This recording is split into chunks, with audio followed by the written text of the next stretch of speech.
That was gold. Hello, everyone. Welcome to the King of Anime podcast. Your favorite show of all time. And if it's not, we're gonna find you, and we're gonna haze the fuck out of you. Well, Let's go to Dora Burb. Yep. Hello, Adora Bird, Morning Moo Twink, or the Horny Squid. Oh my god. Okay. First of all, everyone in the chat, please don't listen to what Adora Burb is saying. This is, as is everything these days, lightning eagle propaganda. 1, am not a twink. 2, am not a horny squid. That doesn't even make sense. I'm a human. I've had my doubts Yeah. for about 2 years. 2? Yeah. What happened in 2022? Well, you want to check the archives, Bro. because I don't think that was really C. But like I said, just the theory, working theory. It would make sense. You see what I'm saying? Mm-hmm. No, it doesn't make sense. Because you never really know. Is saying it's why he is the C Tactics. Mm-hmm. That doesn't make any sense. My YouTube name is based off an Xbox gamer tag for Call of Duty. Or so you say. Right, not a mollusk in the ocean. No, why would it be that? What am I, some Junji Ito monster? I've been thinking that you could be a parasite, like, and you're slowly learning. Because was that the year where he was using weird slang? He was doing a lot of slang. It's like he was trying to bond with us and to like integrate himself in with society. Yeah, it was like he was trying to basically find out how humanity talks by going to Urban Dictionary and just going to the homepage and refreshing constantly. That is true. He did do that. See, your thoughts? These are all lies. These are false allegations. We're gonna some have of to go them back. have already been proven false. All this, and I will continue to prove them false, just like I have done before consistently. And someone please give me water with sugar in it, lots of sugar. Men in Black reference. Nice. Did you know, guys? Today is November 11th. Mm-hmm. You know what happened today 13 years ago? 13 years ago? Yeah. That was 2011? Oh, 11/11/11, right? Yeah. What happened on 11/11/11? There was a lot of ones. There was a lot of ones, but the Elden Papers Sky Outer Edge came out.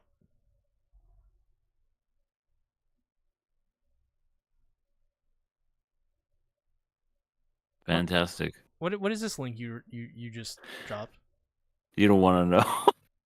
I don't want to know. I'm clicking on it. Okay. What is this? Today we will be talking. Oh my god! Why? It's like a Rickroll. This is stupid. Listen, why are we here? Why are we doing this? Burb derailed the entire podcast. I hate everything. Okay, listen. This is the King of Anime podcast. All right, not the Adore Burb teases C Tactics for 25 hours podcast. Listen. Yeah, this is the next one. Leave a like. Yeah. No, it's not. It's not going to be the next one. Not going to be any of them. Next week's going to be great. No, it's going to be horrible if we go with that idea. But it's going to be great if we go with mine. Okay? Leave a like.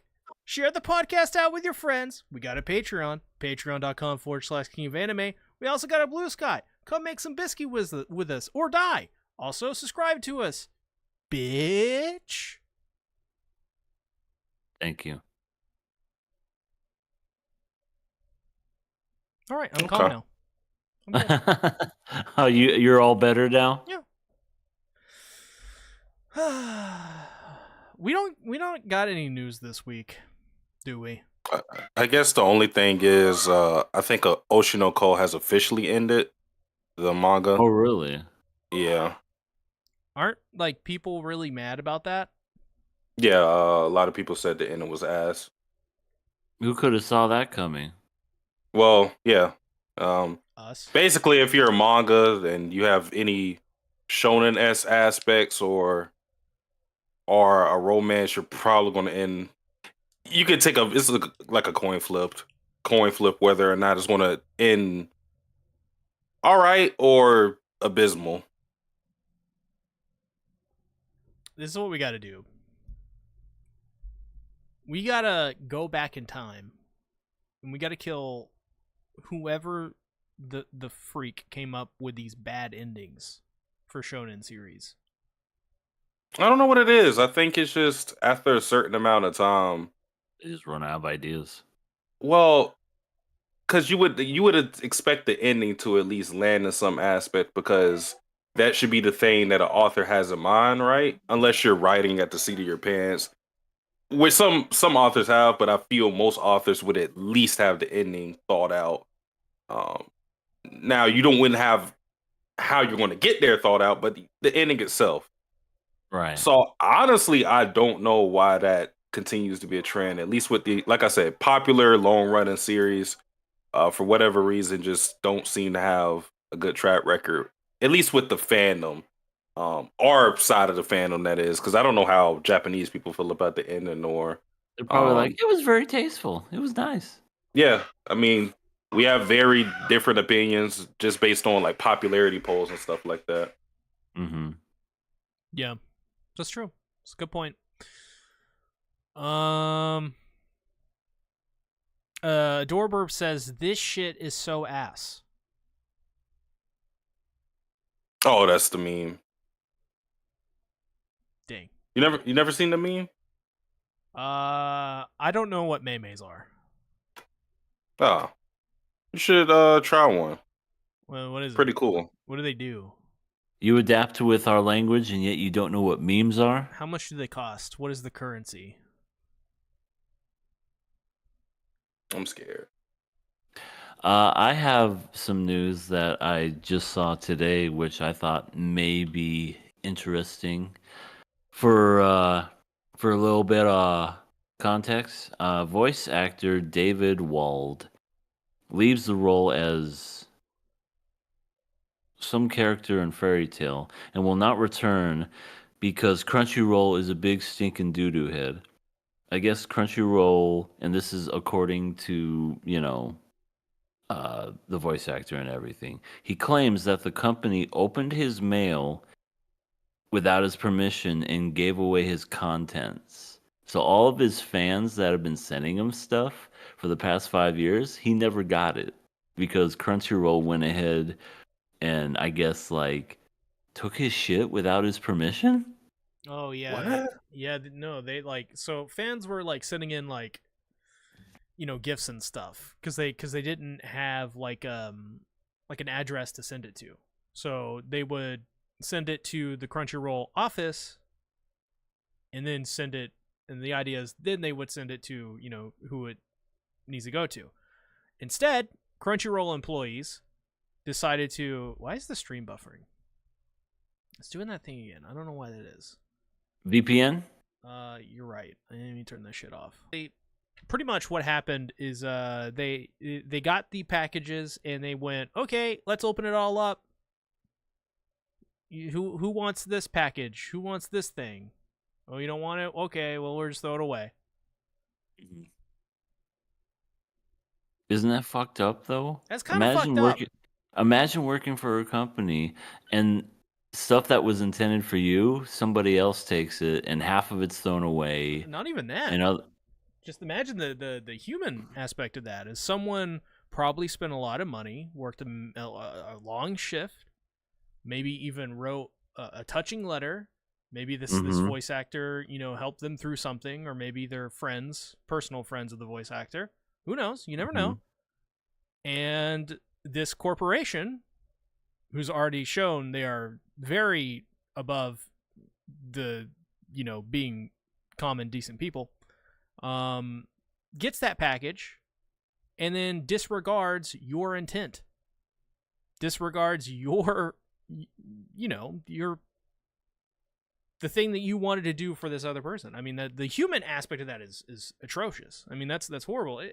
To me, it goes to show the kind of people that work at Crunchyroll. They don't seem like nice people. And again, this is all allegations, so it's hearsay. But to be honest, I feel like I believe this guy. Because of what you said. See, Crunchyroll's kind of showed their hand in the past of what they care about most and what they do. So I wouldn't put it past them to do something this horrendous. Yeah, it almost makes you wonder how these people got hired. I have no idea. I honestly think it comes down to Crunchyroll absorbed a bunch of companies, and they've been there a long time. So yeah, we're just gonna keep these dicks. He voices Gagio. Wow. Who's that? Don't you watch Fairy Tail? Haven't you seen it before? Oh. Gagio is basically Fairy Tail's equivalent of, like, if I go to Dragon Ball, I can't really say the Vegeta of the group because that's more so gray. I guess he would be as important as someone like Future Trunks or something. Like, he's like a big character in that series. So that's pretty crazy. Yeah. But that's my KOA anime news. He was also Askeladd. Oh, really? Nice. Yep. That was a good dub too. Vinland Saga's dub, very good. Yeah. Just like your mother. Got him. Oh wait, no, I hit the wrong one. Oh. Well, I was excited for a moment. I thought I made a fun. Yeah, I'm more on the side of believing this too, just because I would expect a voice actor, especially with that not being a lucrative job to get into, would want more opportunities, especially with Crunchyroll. So I don't think he would just leave for no reason. Right. Yeah. Yeah, it's fucked up. I think this is a gigantic fucking red flag if you support Crunchyroll. Like out of all of them, this is one of them, like a glaring one, because it shows the kind of people that work there. It less shows, it's not as clear cut as like, oh, they're trying to be a monopoly. Oh, they're owned by Sony. This is like, this cuts to the core in a way that those things don't, because those things don't have any human attachment to them. This does. This is a whole staff of people going, oh, well. My whatever. precious. Yeah, it's just a whole, it's an entire staff of people deciding to disregard someone's gift. Think about what this is as the character of a human being. Would you want that person? Would you trust that person in your life? I don't think so. I hope he sues or whatever he can do. I don't know, prove it or expose him somehow. I mean, yeah, this is exposing it, but I want more dirt. More I drama. want more. I don't know if I want more drama, but let's tear everything down. I just want them to be held accountable, especially if they, did the deed. Let's burn it. It sounds like they did. Yeah, let's start a brand new industry with anime and get rid of Crunchyroll and just have Netflix as the sole owner. Yeah, let's just make Netflix the de facto monopoly. I agree with this. This is a very good idea. No way this could backfire. Speaking of Netflix, first 3 episodes of second season of Arcane came out. Watched them this weekend. So good. Nice. So fucking good. I was going to ask a question about it, but I forgot. Okay, moving on. Let's yes, talk, it's good. Let's go ahead. Oh, I didn't even put the news thing up at all. Okay, let's just let's go ahead and talk about the other stuff. What is the Fullmetal? Okay. God, so fucking. I'm sorry, Sasuke's.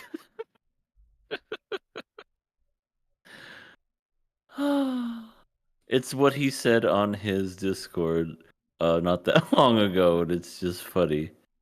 We're talking about Full Metal Alchemist, right?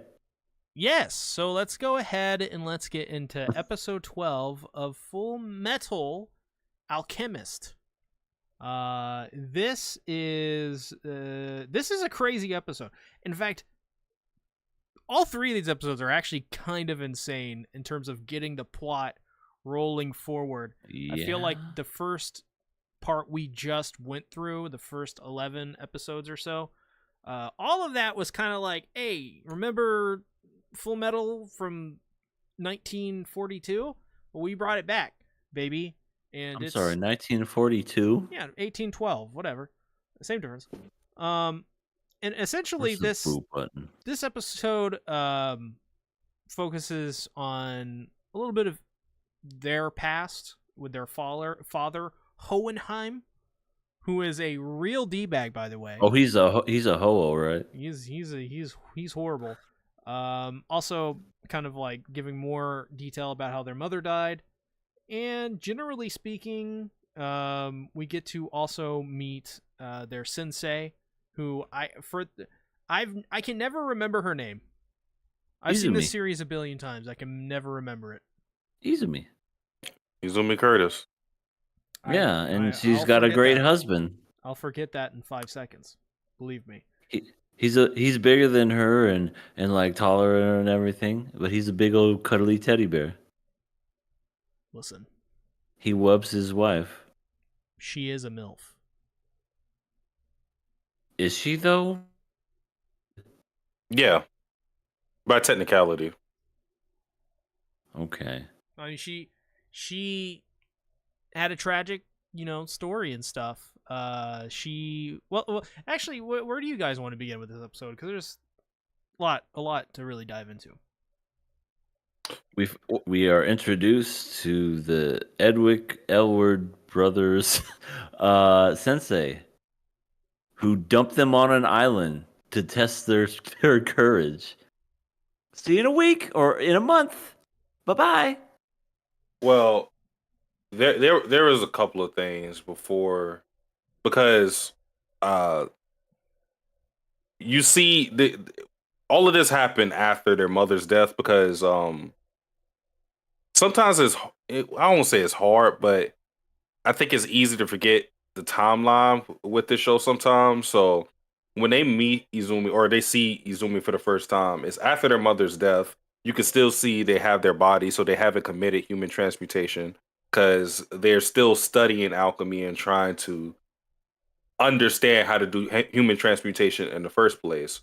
So they randomly see one day this housewife lady without using a transmutation circle stop this flood from happening, and they're impressed. And this is a detail I really like. It was what we were talking about last week about how Al kind of he's way better at talking to women than Ed is, like much better, because Ed goes, "Hey, old lady, teach us." I think they both said it, but I think Ed was like the leading voice. And then of course she's just like, "Fuck out of here, little shits." Call me. And then after she pushes them away, Al goes, "Pretty lady, teach us." And I was like, Al has been doing this since he was that young. He knows how to actually talk to women a lot better than his brother. What a sweetheart indeed.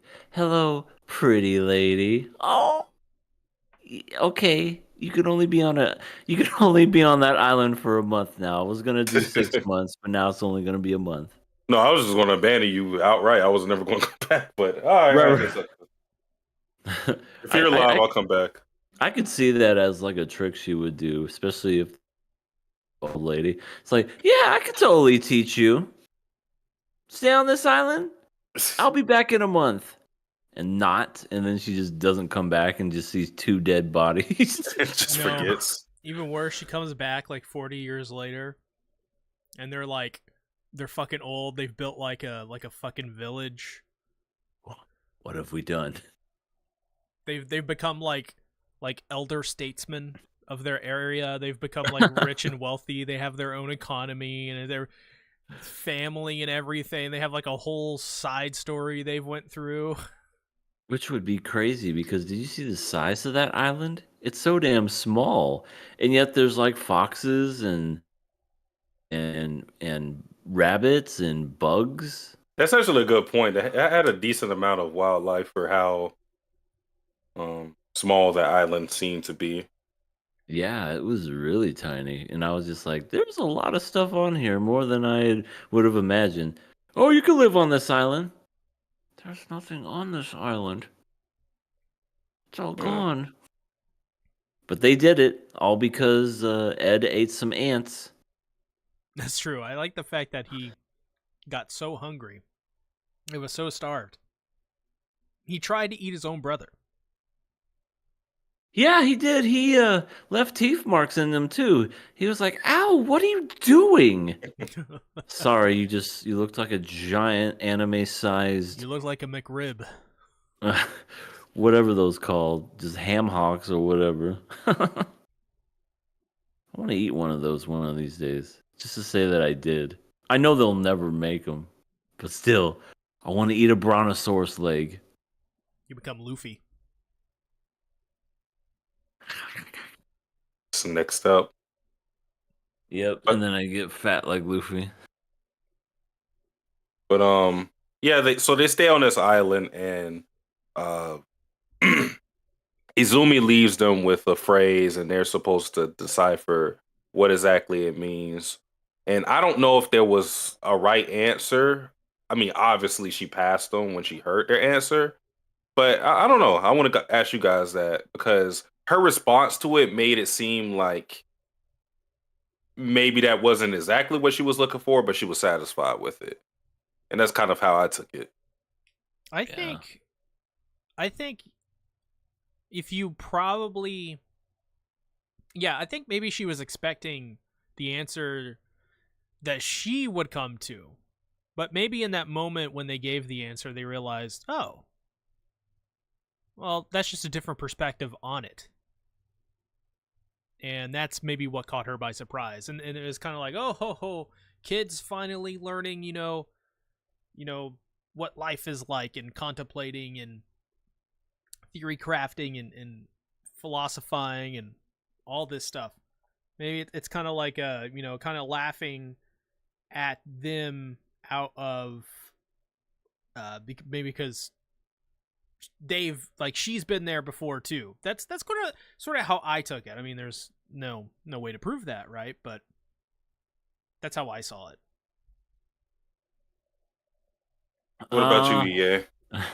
As for me, I kind of looked at it as when you kind of like break everything down in the universe, from the stars to the earth to plants to us as people, we're all made up of atoms, and we're all kind of part of this whole giant ecosystem, and we're all like one, so to speak. Even right. though everything in the world is different, we're all the same. We are Deep down when you break it down. Yeah, no, we are. We are all birthed from stars. We're Yep. star stuff. Yep. That's kind of how I looked at it, is that it's just maybe a way to kind of say that we are all just all is one is all. We're all the same and we're all stardust, so to speak. Yeah, and I think it goes to the bigger theme that the show often portrays, and the alchemy and some of the quotes that we have and equivalent exchange and stuff like that, because everything is supposed to be connected, and there's a system to what goes on in life. And I think that's part of why human transmutation is a taboo within alchemy, and why a philosopher's stone is needed to break this cycle, because it's a system, and human transmutation circumvents that system and creates new life. Even something as crazy as making a chimera doesn't break the system, because you're fusing the chimera with a human. Human transmutation is literally creating new life, and because you can't recreate a soul, that's why there's a price to be paid for it. Yeah. So I found that interesting. But yeah, Ed comes to that conclusion, and they're free to leave the island. And it was, nice little training montage for them. It's very impressive that they thought the way they thought about that all is one is all thing, especially for kids that age. Yeah, if if like Ed brought that question back to me after we were on day 5 of no food, I'd be like, bro, shut the fuck up. I'm just trying to I'm just trying to survive right now. I don't give a fuck.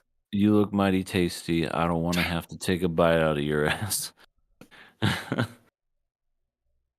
Holo, is that Yeah. you? Who is the ass? There's the ass. All ass is one, and all one is ass. You know what's funny is I think this episode single-handedly inspired My Hero Academia. Not only do we have all is one, one is all, All Might. which is similar to All Might and All for One and One for All and all that. Izumi is literally fucking All Might. Her stomach got all fucked up because of a thing that happened, and now she vomits blood. I was actually going to point that out. I love the fact that that's kind of like a gag in the show, even though what happened to her was very upsetting and deep. Yeah, this show's You very know- good at levity. They don't want to make you feel depressed usually about some things. Yeah, but when you really think about it, her unborn child, essentially, like she tried to bring back her unborn child back from the dead, and her insides got taken because of that. And because of that, she gets a little worked up and tries stuff too hard. She just vomits up blood. Like, I think you're right, just like All Might, where he's just like, "Ugh." But his being a little different, but at the same time, yeah, I just found that interesting. I'm like, I'm glad we could make light of this. Yeah, there was a lot Izumi of stuff like that. Izumi is a classic old school teacher. You're usually going to get these types within battle esque shonen series, where you have a hard nosed teacher who is uh, prepared to tell you when your shit stinks, and will get handsy with you if necessary. And that's what she does with both of these, with Ed and Al. And I thought it was funny when she sent them on the island, and even Sig was looking at her like, "You just sent like a 9-year old, not a 9 and 8-year old on an island to fend for themselves on this inhabited island. I don't think that's a good idea." And Izumi does the boomer thing. She goes, "Nonsense. Back in my day when I was doing my training, I went to Briggs and I survived for a whole entire month by myself." And I was like, wait a minute. And I looked at the flashback. I was like, you were a grown woman in that flashback. Right. And even Sig was like, you shouldn't compare yourself to other people. Yeah. You're a freak of nature. Yeah, you were also a grown woman. Right. I did this stuff back in my early 20s. These kids are 9. Let them be. even at their current age, that would be kind of crazy for them to be on the island by themselves. I mean, we would know that they're capable now, but you know, uh, think about the opposite of that. Like someone asked them, well, where's Ed and Al? I sent them on an island by themselves. Yeah, they're eating bugs. The 14-year-old and the 13-year-old? Yeah, Mm-hmm. they're cool. I'll come back in 3 weeks. Wait, you mean yeah, they'll be fine. They'll be fine. I don't know how I feel about this. What's the worst that could no. happen? They could die and eat each other. Yeah, but Is that the worst? Death is probably pretty one of the bad. worst. they could also live. That's worse. Yeah. In this cruel world. I ate my brother. What happened? Well, he doesn't have a body anymore, and I know why. Al, you're a suit of armor. How can you eat your brother? Don't ask. Don't ask, man. What is good, David? Hey, David Butthurt.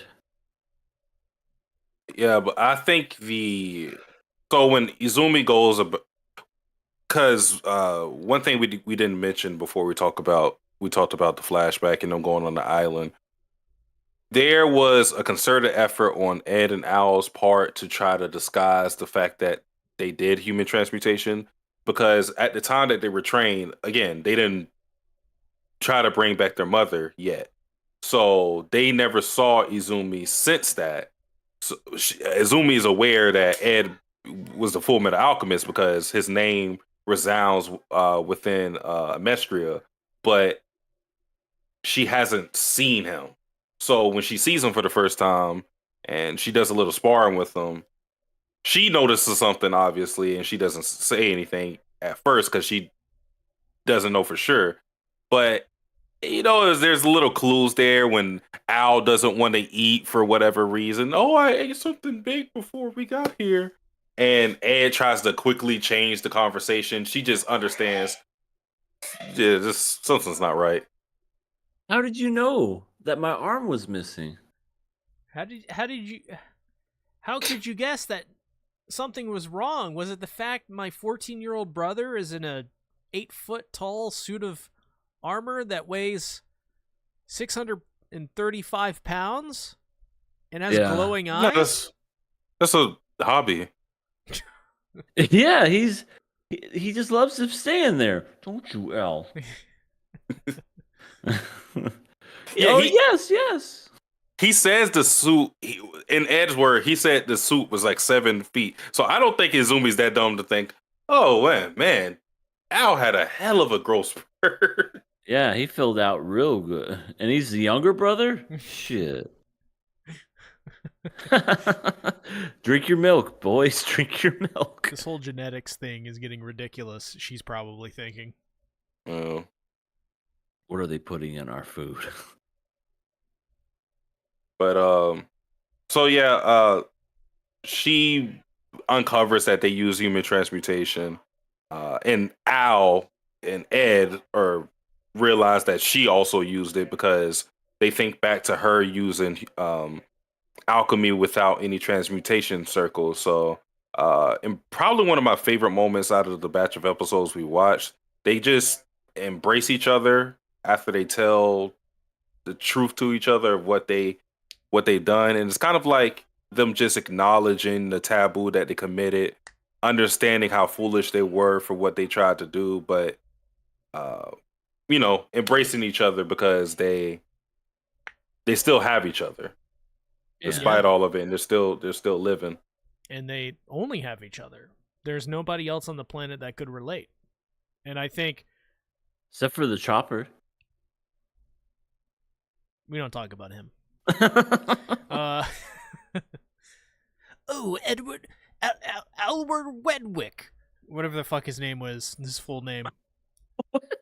What's Al's full name? I freaking forget. Alphonse. Yes. Elephant Man. Oh, Elephant Man, you're a puppet. Don't you know that, you stupid bitch? What if they're all tricking you? No. You're lying. They would never. I'm Every not single lying. person, they're all in on it. You're I have paying it them written monthly. down in crayon. Even your friends are lying. They're all in on it. You're lying. You stupid idiot.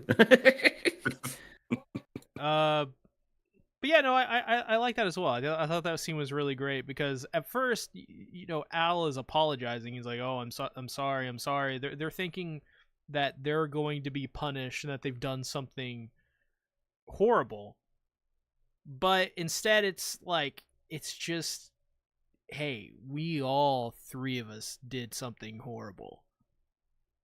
Yeah. I am sorry too, and it's just Yeah.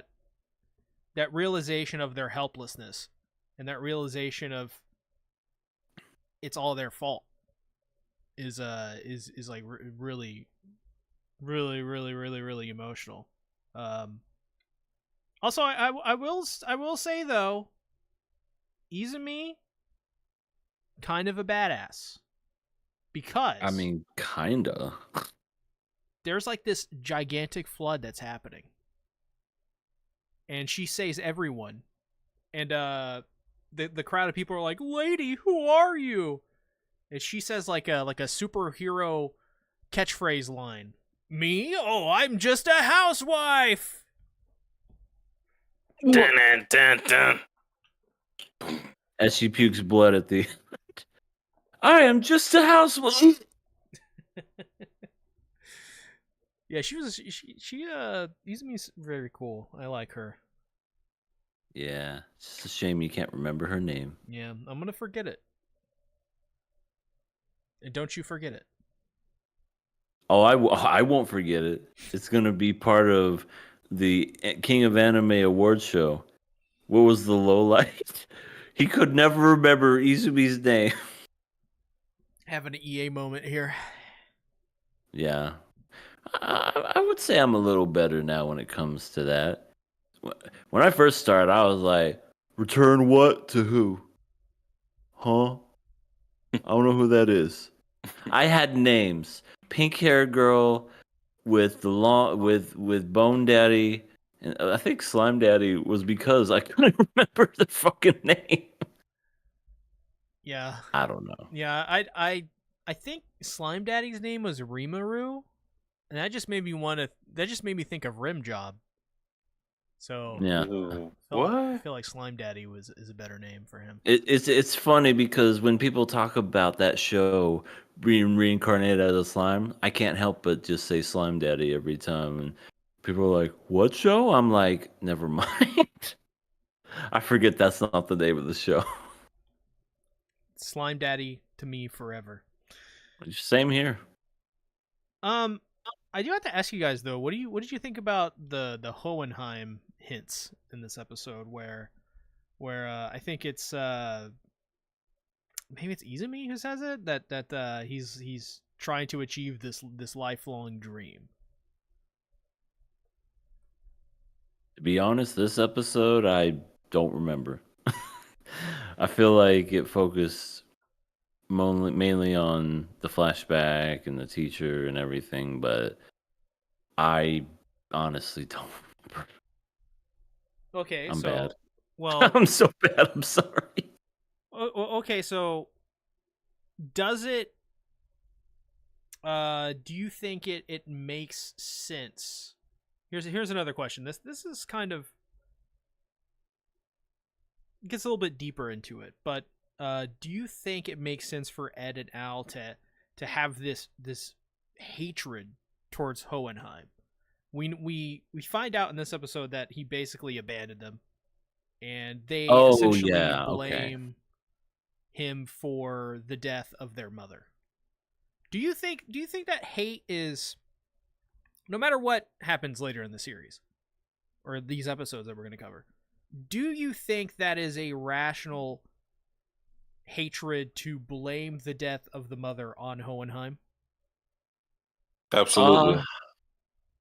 I mean, especially at that young, impressionable age, I would say, yeah, they would probably think. And is it reasonable? Sure. When they're that young and they they just lost their mother and their father's gone without even so much as a goodbye, see you, love you, take care.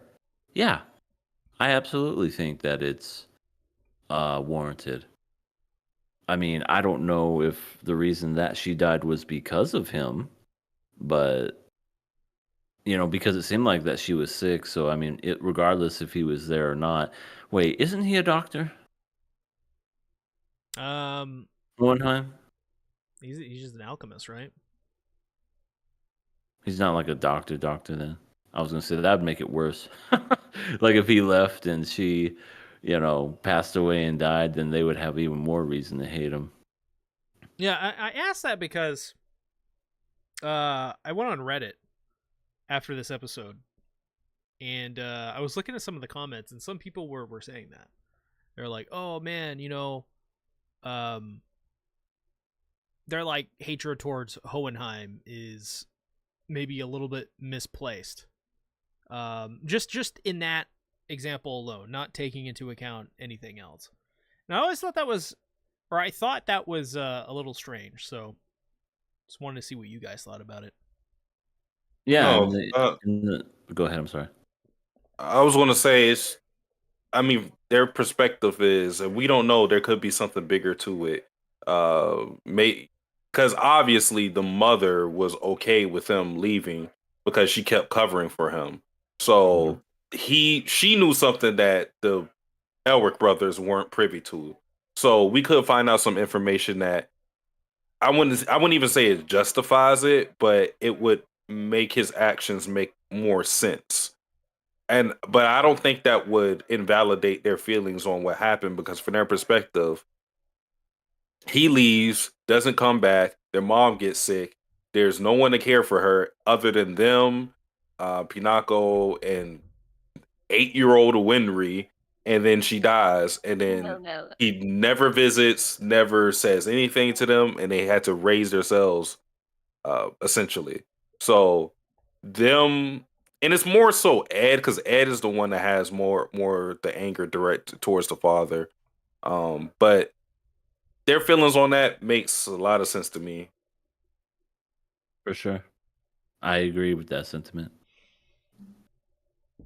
Other than that, I really don't have anything else. Do you guys have anything else to say on this episode? That's it. Nope.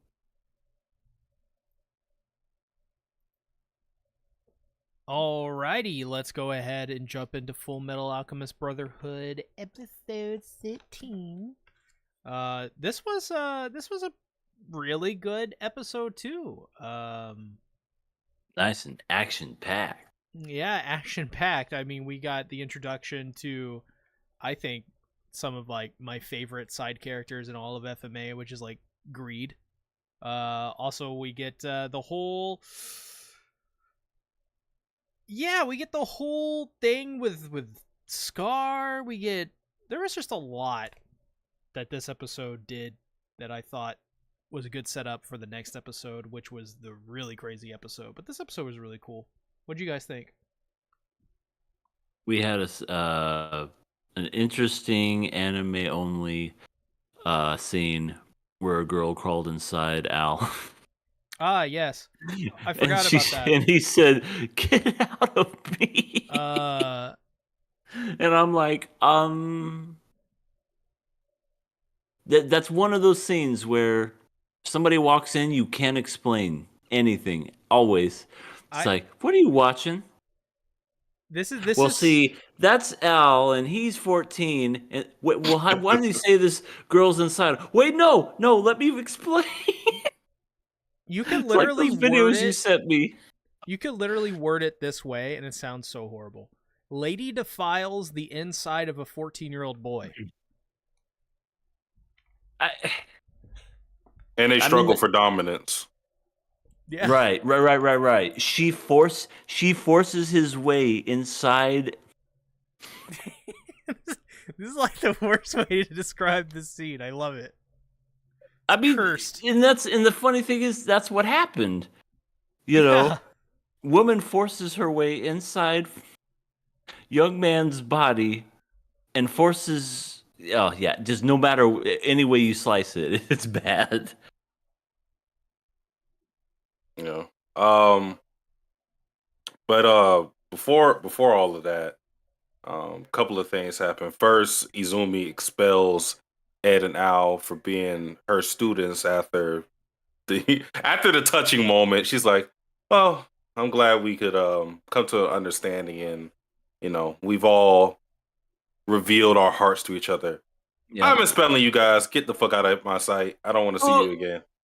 Oh, but Sensei, I no, but and then Sig was like, she did with a really extremely deep voice. She did do that so that you guys could be equals and not be student and teacher. Oh, okay, Yeah. let's go back. And then they come right back. Teacher, I told you not to call me that. What are you doing here? Oh, I'm sorry. Goes to show you how much Sig knows Izumi, because he can kind of just see through. I don't want to call it tsundere antics, but I think Izumi knew what she was doing when she told them that, and they left with their heads down, and she didn't properly explain what she meant by expelling them. But of course, Sig cleans that up, and they're able to talk to her. No, what did he say to him? It was really funny. It was whoa, what the fuck was it? Don't let her kill you. Yeah, he just doesn't want to clean up. Sig is low key like one of the best characters. Dude, he's so chill. I mean, whenever he meets up with Armstrong, are the reason for that fucking meme. You know what I mean? Where they shake hands and everything. Oh yeah, Where it's like the Predator meme. it's the anime version of the Predator meme, basically. Yeah, and it comes from those two shaking hands, which I can't wait for that. I feel like this part, like this in the next episode, is when I started to not watch Brotherhood. So I think we're getting into some uncharted territory for me. It's already made itself different in one thing that it did, but that's for the next episode. But when Al and Ed go to Izumi, they theorize on something that Al saw the truth just like how Ed and Izumi saw it, but because he lost his whole body, he didn't have the memories that they retain, which made them be able to use human transmutation without a circle. So they figure if he gets his memories, because he paid such a hefty toll with his whole body, he would have more intimate knowledge about the truth and maybe some information about their bodies more so than anybody else. Because again, he paid with his entire body. So they theorize on that, and Izumi tries to point them in the right direction to find their memories. But that is when Lizard Man eavesdrops on their conversation at just the right moment and then relays that information to our new antagonist, Greed. Give it up for Greed, everybody. Oh. I love Greed. Greed's so fucking cool. Such a dick. Kind of short-lived. Short-lived, yeah. I love how he's like, I am the embodiment of greed and everything. Money, women, power, fame. I want it all. Money. He's Money. Mr. Krabs. Money, women, power, status. I want them all. I want sex. I want popcorn. I want it all. I want some. Okay, fine. Don't do it. Like, what was it? Yeah, I pointed at you. I said, I want some. There we go. That's a little better. Yeah. Yeah. But Greed and his underlings, which are all chimeras, basically give us a new leg, and I guess you could call this an investigation, because we're trying to figure out where do we go next to try to find out information about how to get Ed and Al's bodies back, but they don't know where to go. But he reveals to them, these chimeras, you thought this wasn't possible because they're talking. They look, a lot of them just have human forms and they can transform into their animalistic forms. And it's something that was brought to our attention because of Show Tucker. But now we know that it's advanced to the point where, again, these guys could pass as regular humans and nobody would bat an eye. Yeah. But Well, this information was hidden from us because who else is overseeing it? The military. yeah, maybe the lizard guy, not so much because he does kind of look like a freak. Yeah, maybe he's just ugly. Yeah. That's it. That's it. It wasn't even because he was a chimera. He's just that ugly. It's like, and this is part lizard. I've told you this dozens of times. I'm not part lizard. I'm just really fucking disfigured. Oh, well, we keep him around anyway because he's good for morale. Right, boys? Yeah. Yeah. He makes all the funnies. Yeah, but everybody was like part of some kind of animal. Part snake, part Cow. I think there Dog. was a pig. No, I don't think there was a pig. But yeah, dog and lizard. Interesting stuff for sure. But yeah, Al was there to. You're lying to me. That's not true. That's impossible. And Greed's like, search your feelings. No, I like before when they try to bring him in there. He goes. It is what seems like this is what makes me like Al a little more on this rewatch. When they're taking him because they give him a note, tell him meet me here, and he goes along with it. And then I was like, my teacher told me not to go around with strangers. And then and then he was like, how are you, kid? 13. Well, that's old enough. You need to start thinking for yourself. And he said, oh, yeah, right. Boop! He said, I thought for myself, and now I want to beat your ass. That was a pretty good line. I will give him that. That was pretty funny. Yeah, he was like, now that I think about it, I'm going to just beat the shit out of you for the information. I was like, okay, Al, I like it. Obviously, that was short-lived, but... Yeah, once the lady crawled up inside him. Yeah. Wording. Well, she got her due punishment later, I guess. Oh, boy, did she ever.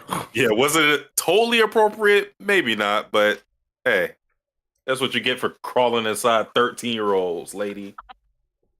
She was a pedo and got what she deserved. Listen, she was misunderstood, okay? Martel best girl. I mean, hell, Al, towards like in that part of the episode, I know I'm skipping ahead a little bit. She was trying to protect her. He had like some kind of Stockholm syndrome because she crawled up inside him. Well, it was a lot of different things happening at once.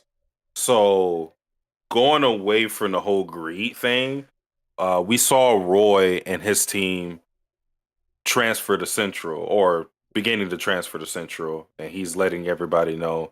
And he has a 5-man team, including Riza Hawkeye, Kane Fury, Vato Fallman, Heymans, Bretta, and Gene Havoc. And who's the guy that didn't want to go because he had a girl that he liked? Havoc. He was like, dumper. Excuse me, I have this girl I'm kind of interested in seeing. Dump her. Oh. I wonder, did they already know they were going to Central? I know Risa would have known, but that would be kind of shitty. I know they're in the military, so they would have to travel anyway, so they would be prepared for this type of stuff. But imagine being in this place for a long time, you're kind of settled in, and he's just like, because he suddenly has ambitions, he's like, all right, bro, pack your bags, we're all going here.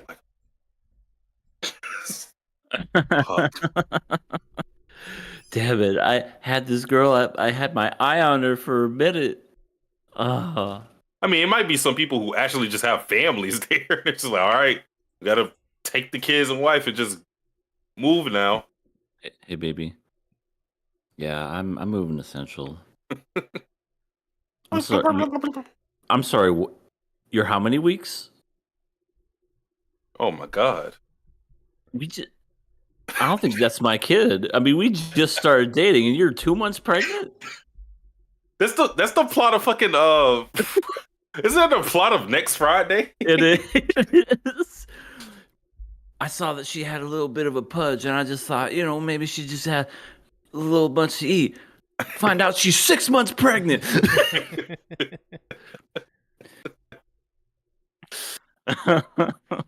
But yeah, so he brings that team to Central, and yeah, he's going to settle down there. He's going to chase his ambition of becoming the king, while also trying to find out more about what happened to Hughes. So those are his two big motivations, and being a Central would give him more access to information that he needs, since that's where Hughes died.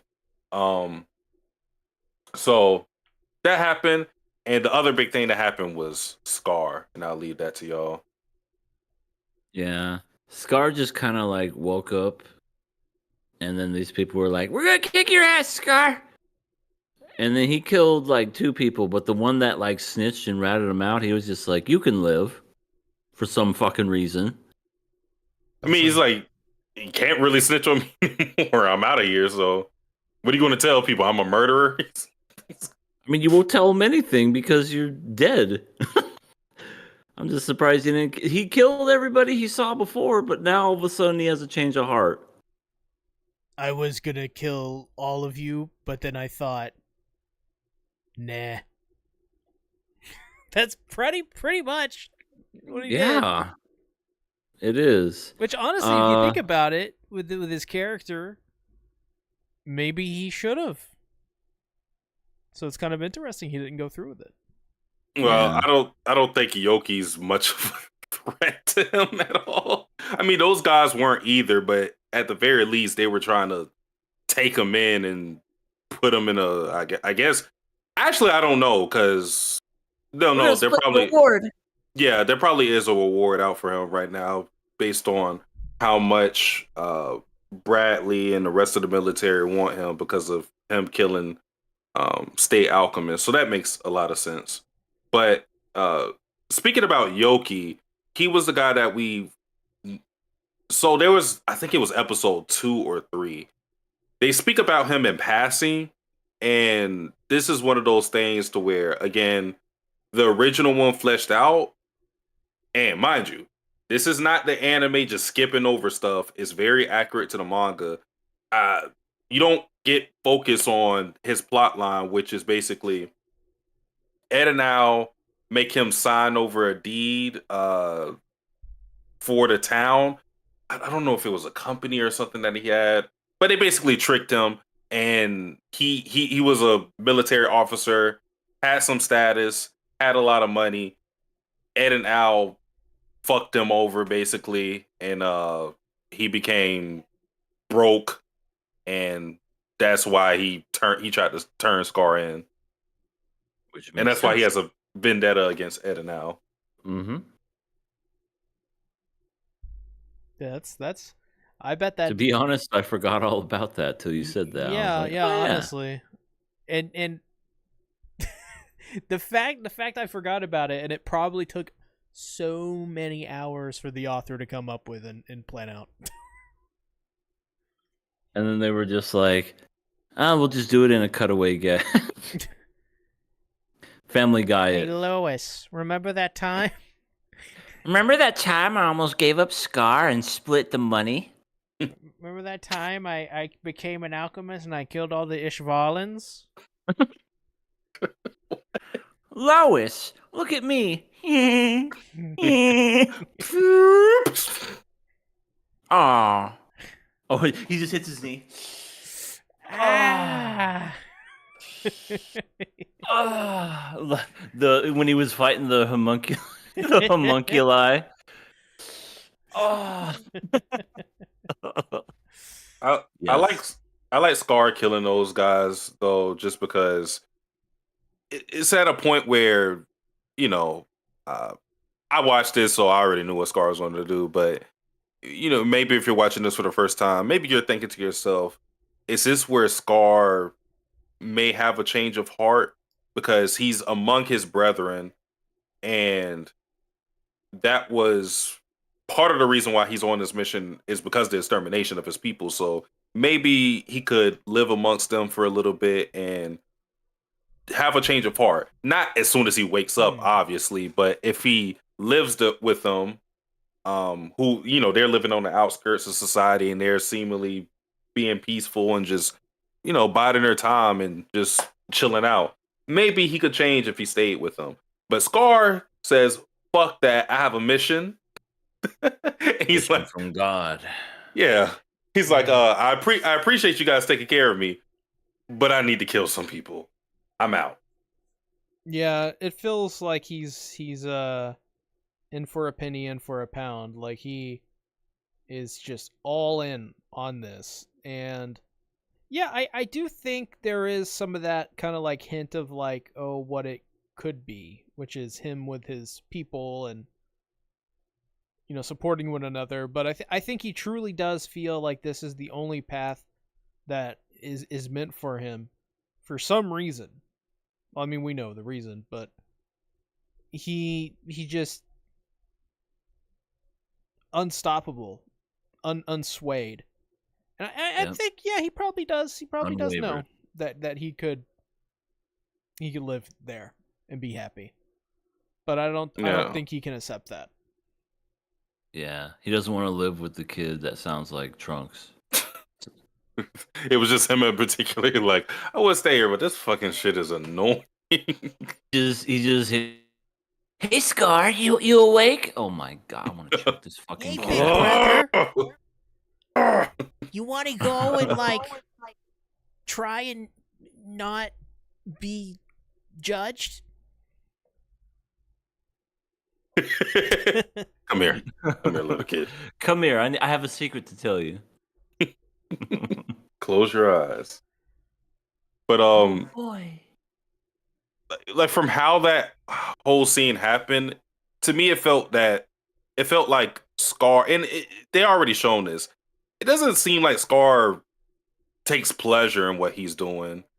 In fact, I wouldn't say he's hesitant at all, but there seems to be some contradiction within himself because for their religion, uh, they're not supposed to be killing people. And Scar believes in this, but at the same time, because of his circumstances, he feels it's his mission to go out here and kill the state alchemists.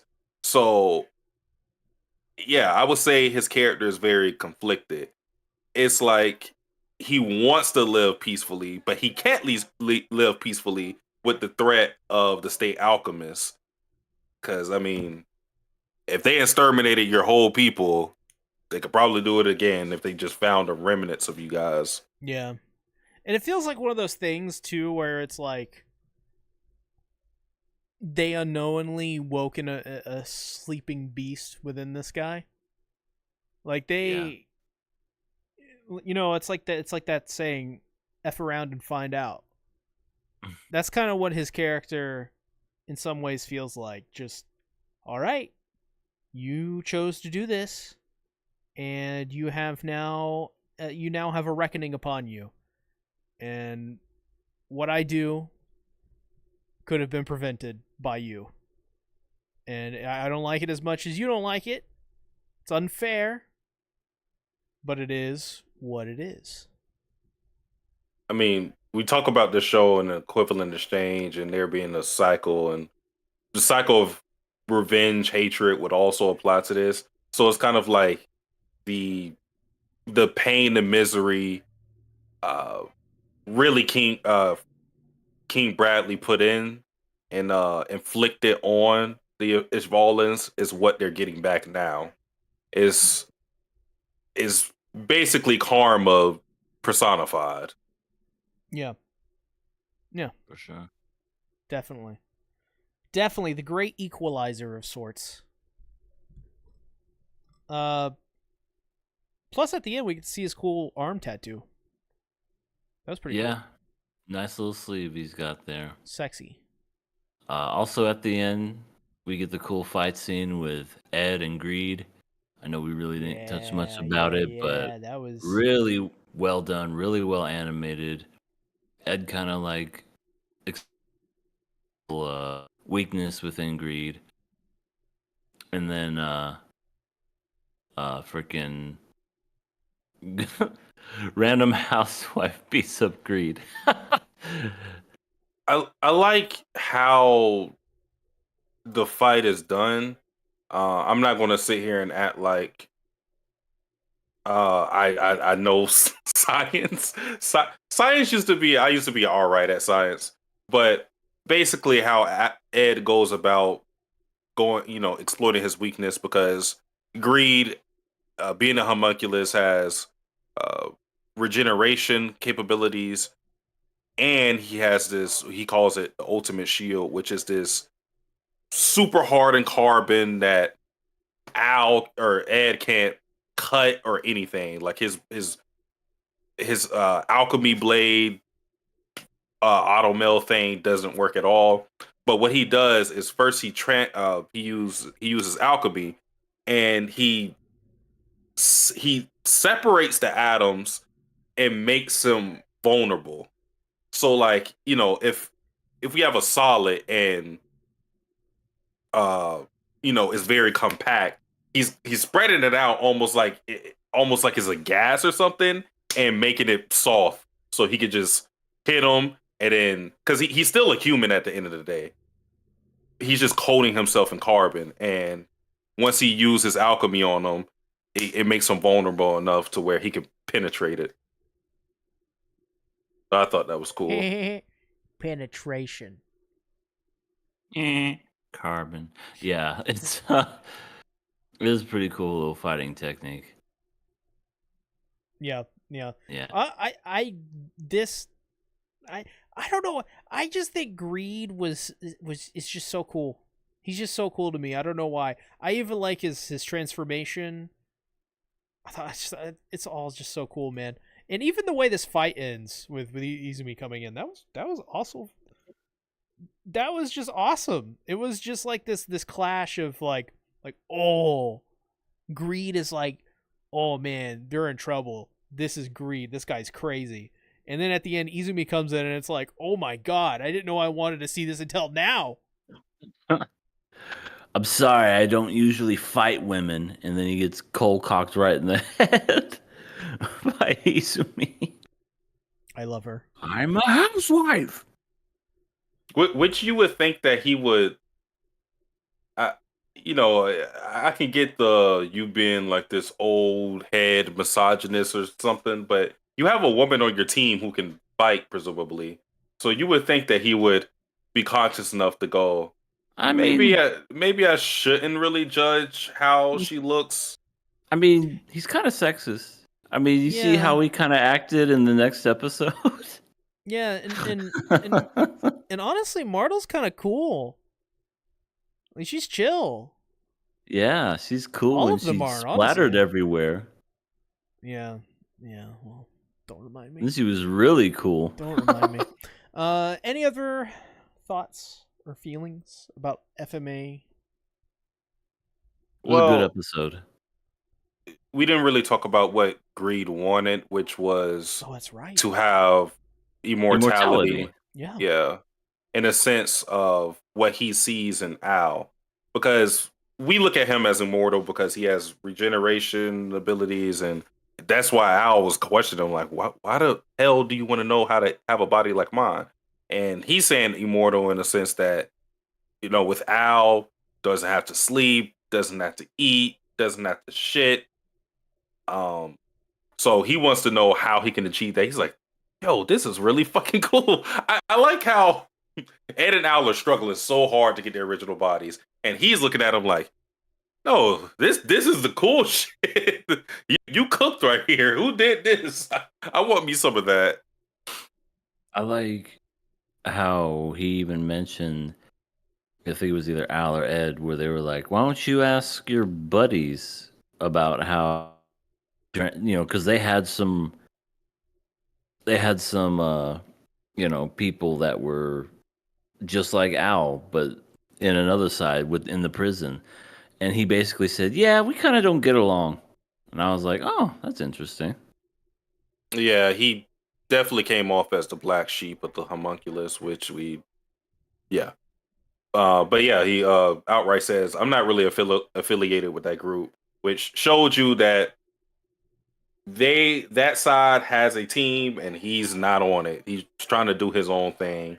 Uh, and that makes you think, does that have to do with him being the sin of greed? And honestly, I don't know. I feel like it's part of it, Yeah, but I think it kind of fits it.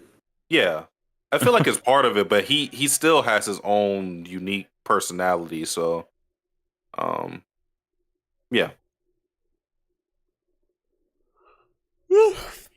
Um, Wake up, see. let me down 8 gallons of coffee real quick. I'll be like Fry in Futurama when he drinks a billion coffees. It transcends and then just gets supersonic speed at the All right. Anything else on this episode?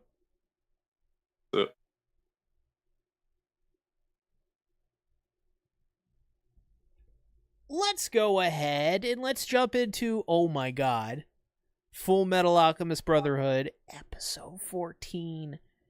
Dudes, this episode was insane. Fuhrer Bradley, a bad guy? When? How? That was, we never saw that coming. I'm in shock. Episode 1, where the guy creates this ice, this ice structure, and goes, "He's evil! I gotta stop this man! Help me!" Nah. And at the time, That guy was crazy. Yeah, he was crazy. Who cares? And then, even in the He's a homunculus.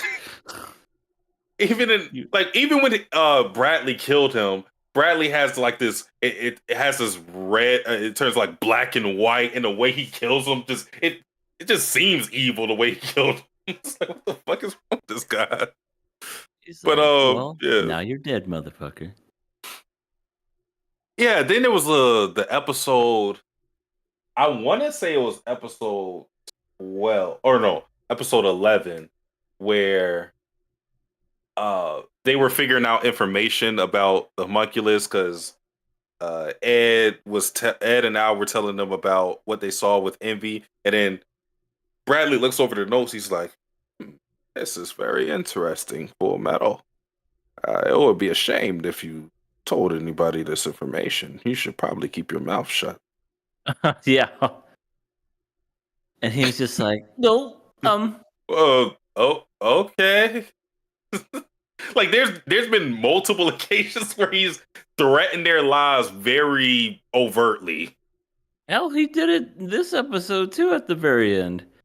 He's like, "You didn't tell anything about the military, did you?" He literally says, "I will kill you if you told him." Yeah. Oh, well, in that case, no, I definitely didn't do it. Why did he say it like that? What did it supposed to say after that? You twisted my arm. Yeah, I did tell him the nuclear codes. But I'll save you the trouble. I'll slit my own throat. Right. Damn, Makes I no fucked up. sense. Yes, I mean, Oopsie-boopsie. I may have said, oopsie poopsie. I'm gonna cut my head off like the girl from Kill la Kill.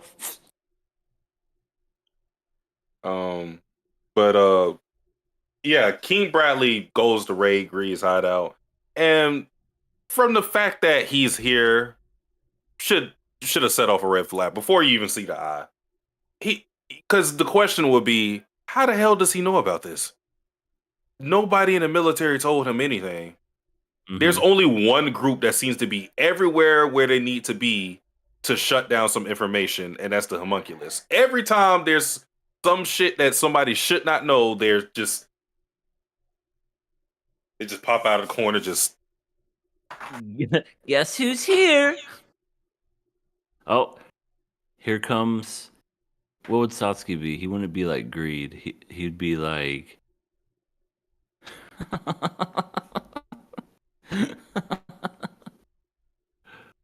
every single time.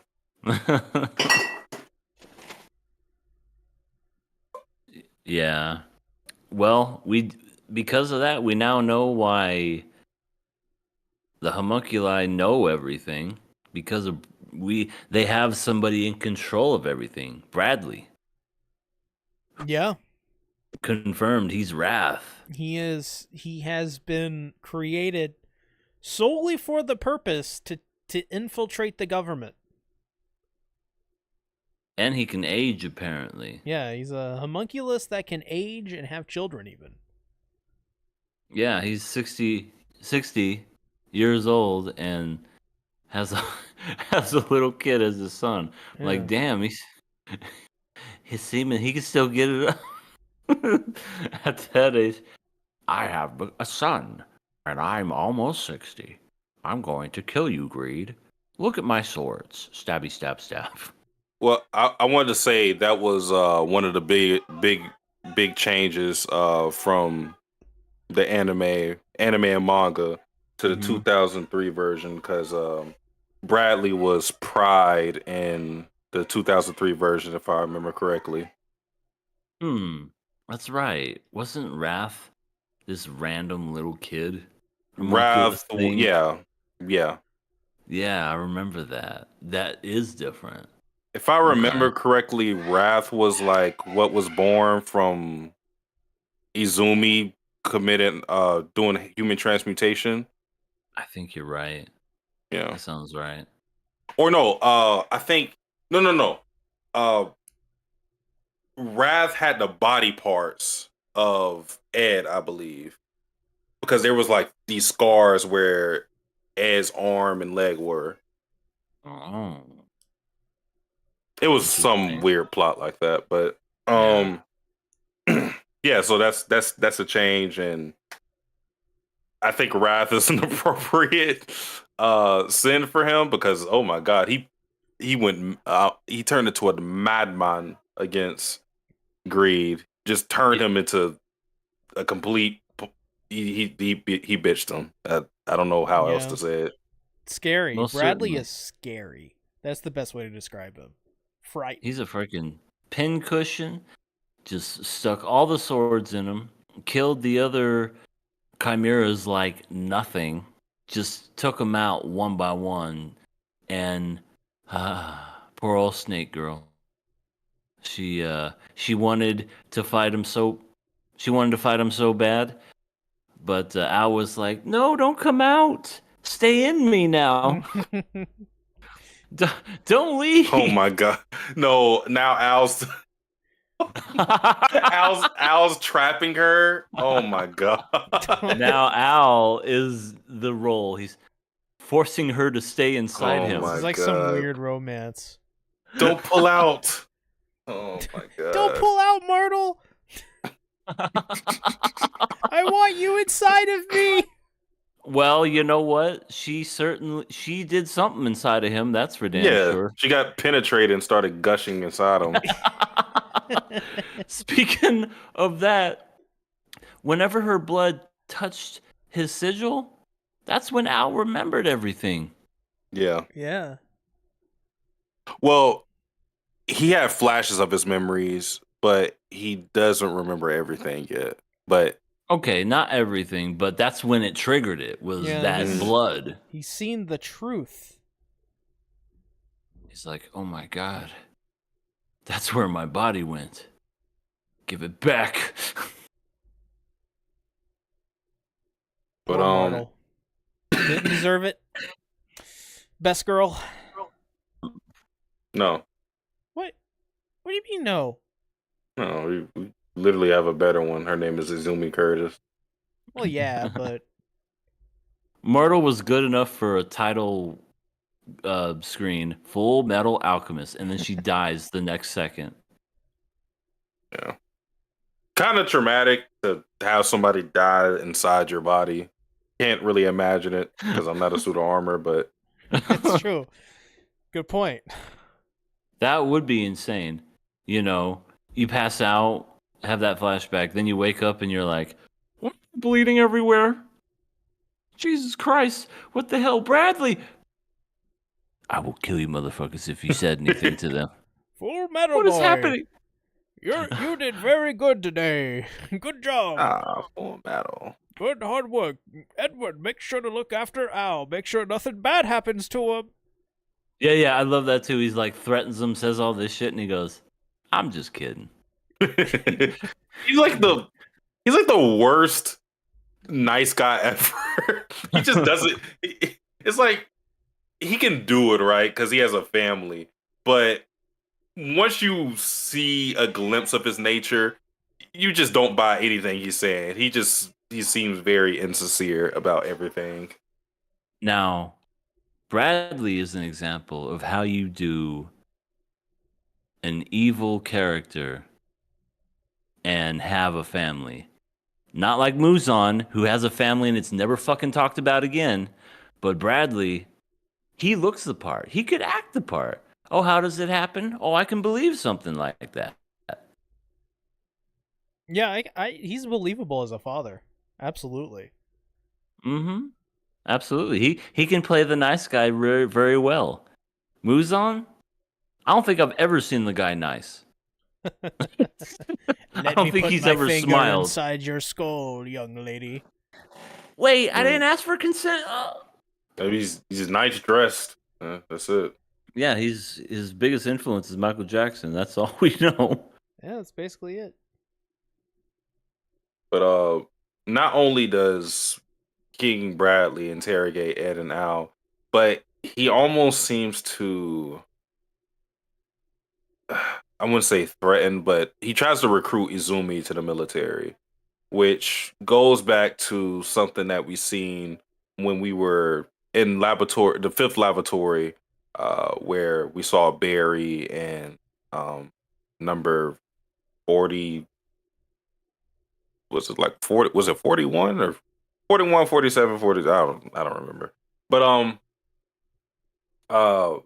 what we heard there is Envy call Ed a valuable sacrifice. And we're like, what? And Bradley tries to recruit Izumi. And later in the episode, they say the same thing. They go, we got a valuable sacrifice in Ed, Al, and now this chick, Izumi. And it's like, why is that? What do they have in common? They all seen the truth. Yep, that's how they're connected. So, yeah, the plot thickens. Yeah, so the question is, what do they want them for? And it also makes us look at some of the, I guess the biggest thing, the human atrocity that was the Ishvalan War. It makes us look at that and go, now that we know that King Bradley was presiding over that, why did he do that? And since we know that he was a homunculus the entire time and he works for Father, the guy that we saw at the end of the episode, that had to be a reason why they did that. It wasn't just, a war just broke out and we just had to exterminate everybody now. Oops, finger slipped. I killed a 12-year-old girl. Oops. Yeah. So now we know there's a reason for all of this happening. We just don't know exactly for what purpose it happened. Right, and I think that's like interesting. It's all just one big giant mystery, and it just leaves you in suspense going, what's going to happen next? Why are they doing this? Why this? I want to know. Have you ever seen the rain? Come out on a sunny day. Yeah, it's building up, like the tension. It's almost kind of crazy. Like this is like this happens episode 14. This almost feels like in another series this would happen like in the middle of it, but this is like at the begin, like the ending of like the beginning. It feels like this is the end of an arc almost, where everything seems to be established as far as us knowing who the enemy is. Because before we didn't really have a central antagonist. Yeah, lust and gluttony were the background, and envy like randomly fucking up stuff. But they kept Ed and Al alive, so it made you think, what is that for? But now with us having Father here who is controlling all these homunculus, now we have the guy that we're looking at as the villain and the orchestrator of all of this stuff happening. I think it's safe to say the person named Father is also the Ellick brothers' father. What If makes you not- think that? Similar? They look extremely similar. I mean, Like very, very similar. And they even, I didn't hear what the guy sound like, but he's definitely the voice of the guy that does the title cards. Fullmetal Alchemist. Father is in control of the show. but he doesn't have glasses, EA. So I think you're wrong. I mean, Also, doesn't mean he has red eyes, and he's an alcoholic. I think that was just for that. I think that was just for that one scene. They just made him randomly have red eyes. They just, I don't. Anime always has to do that to make sure you know they're evil. because we wouldn't have known otherwise. Yeah, I couldn't tell. This guy hanging out with the bad dudes, it could be a good guy. You never know. They could have a good guy in Yeah. their ranks. He could be kind of nice. Look at him. Maybe he's like the As he's the boiling chef. his son to death. Well, I mean, And he's, you I hope I give you indigestion. Where did he get a vat of like molten lava? Are we going to start asking these questions? You just heat up rock. I He lives in a Yes. volcano. He's like, it's so fucking hot in here. That's why he doesn't wear glasses. You ever wear Oh, glasses fog it where up. it steams Sure. up? It fogs it up. You need to take that shit off whenever it gets that hot. So you couldn't see this entire time, just like. He's just like, I hope you guys aren't betraying me. I can't see shit, but I hope you're not betraying me. Can we move out of this volcano? It's like unreasonably Envy? hot all the time. Is that you plotting against me? No. Better not be. I just want a cooler place. I like when they have greed and they're about to throw him in a vat of molten lava. He just shit talks everybody before he goes out. Yeah, he goes out. He goes out like a champ in a way. He screams or whatever, but he's like, "Fuck you, fuck you, fuck you. I'm out. Kill Well, me." That's the way he I said wanna that go out. except for Lust. She was the only one he didn't roast. He was like, Gluttony, you still a fat piece of shit. Envy, you're ugly. That's the thing that triggers her. And then when he goes to Lust, he's like, damn. Still Lust? as beautiful as ever. I have a boner for you. I just wanted you to know that. And then he looks at Bradley. He's like, "Who is this guy? When did he become a thing?" So that's also interesting that he's the latest homunculus. And also they showed the other one. Oh yeah, the Hulk. I think they did say their name. They did. Sloth. Okay, so I can say it. That was Sloth that we saw. Sloth. We go smash some wall. Yeah. I like to pretend I'm a mountain. And we don't know what Sloth is doing. We don't know why Sloth is disconnected from everybody, but I'm sure we'll see that he's character slow. again. Oh, he just didn't make it on time. He's just incredibly slow. They're like, everyone's like, oh, whatever, slothful. He'll make it here Get it on. eventually. Sloth, are you here? You just hear in the distance. I'm almost there. All right, never mind. Let's just start the meeting without him. Can you keep the car seat warm? You know I don't like it when the car seat's cold. All right, let's just leave this guy. He's absolutely. No, you can't leave me. I get sad when I'm alone. We didn't talk about the. This is probably the most important thing that we saw in the episode. Well, I won't say the most, but very important part when they melt Greed into. They melt him into a liquid, which is, I mean, Yeah, nice red wine. well, we seen that red liquid before, Yes. and With a little Yeah. pinkish hue. Yeah, it came out of Izumi's mouth. no, No, that's from called blood sea tactics. Dr. Marco. Yeah. So Yeah. I think it's an easy assumption that we say that's the Philosopher's Stone, which, given that they're homunculus artificial humans, it would make sense that the core of their being is a Philosopher's Stone because it explains their superpowers, their regeneration, and all of that. So at their core, they're created using Philosopher's Stones.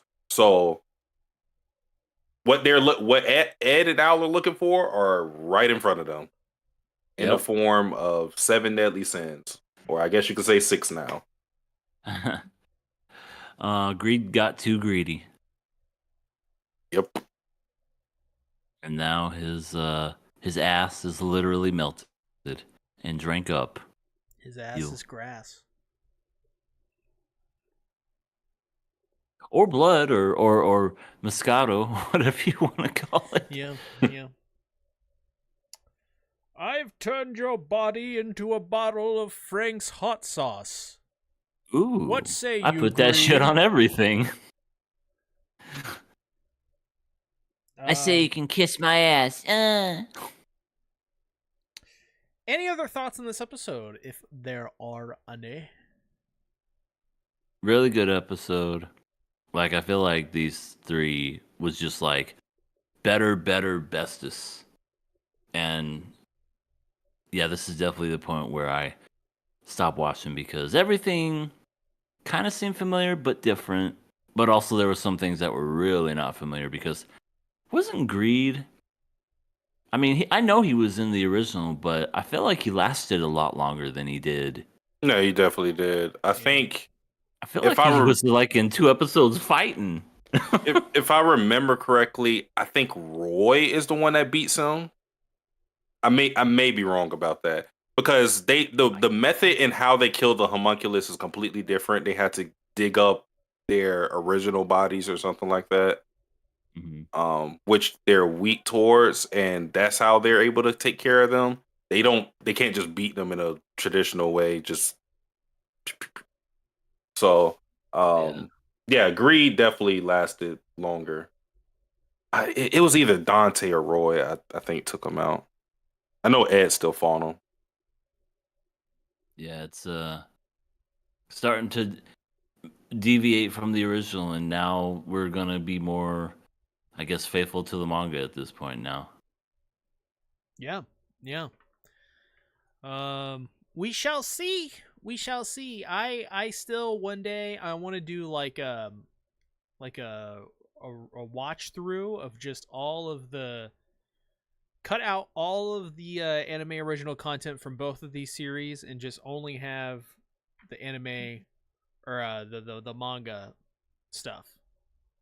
So like have like 2003 and Brotherhood combined. I still want to do a watch of that. That'd be interesting. I'm sure someone's made one. Maybe they have. I don't know.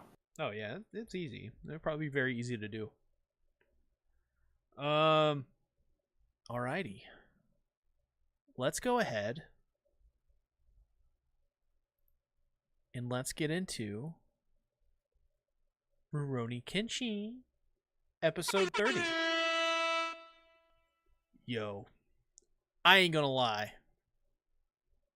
This anime is one of my favorites this season. This episode, going into this episode, I was kind of like, and then especially at the very beginning where I'm like, oh, Zora's lost again. Where is he going to end up?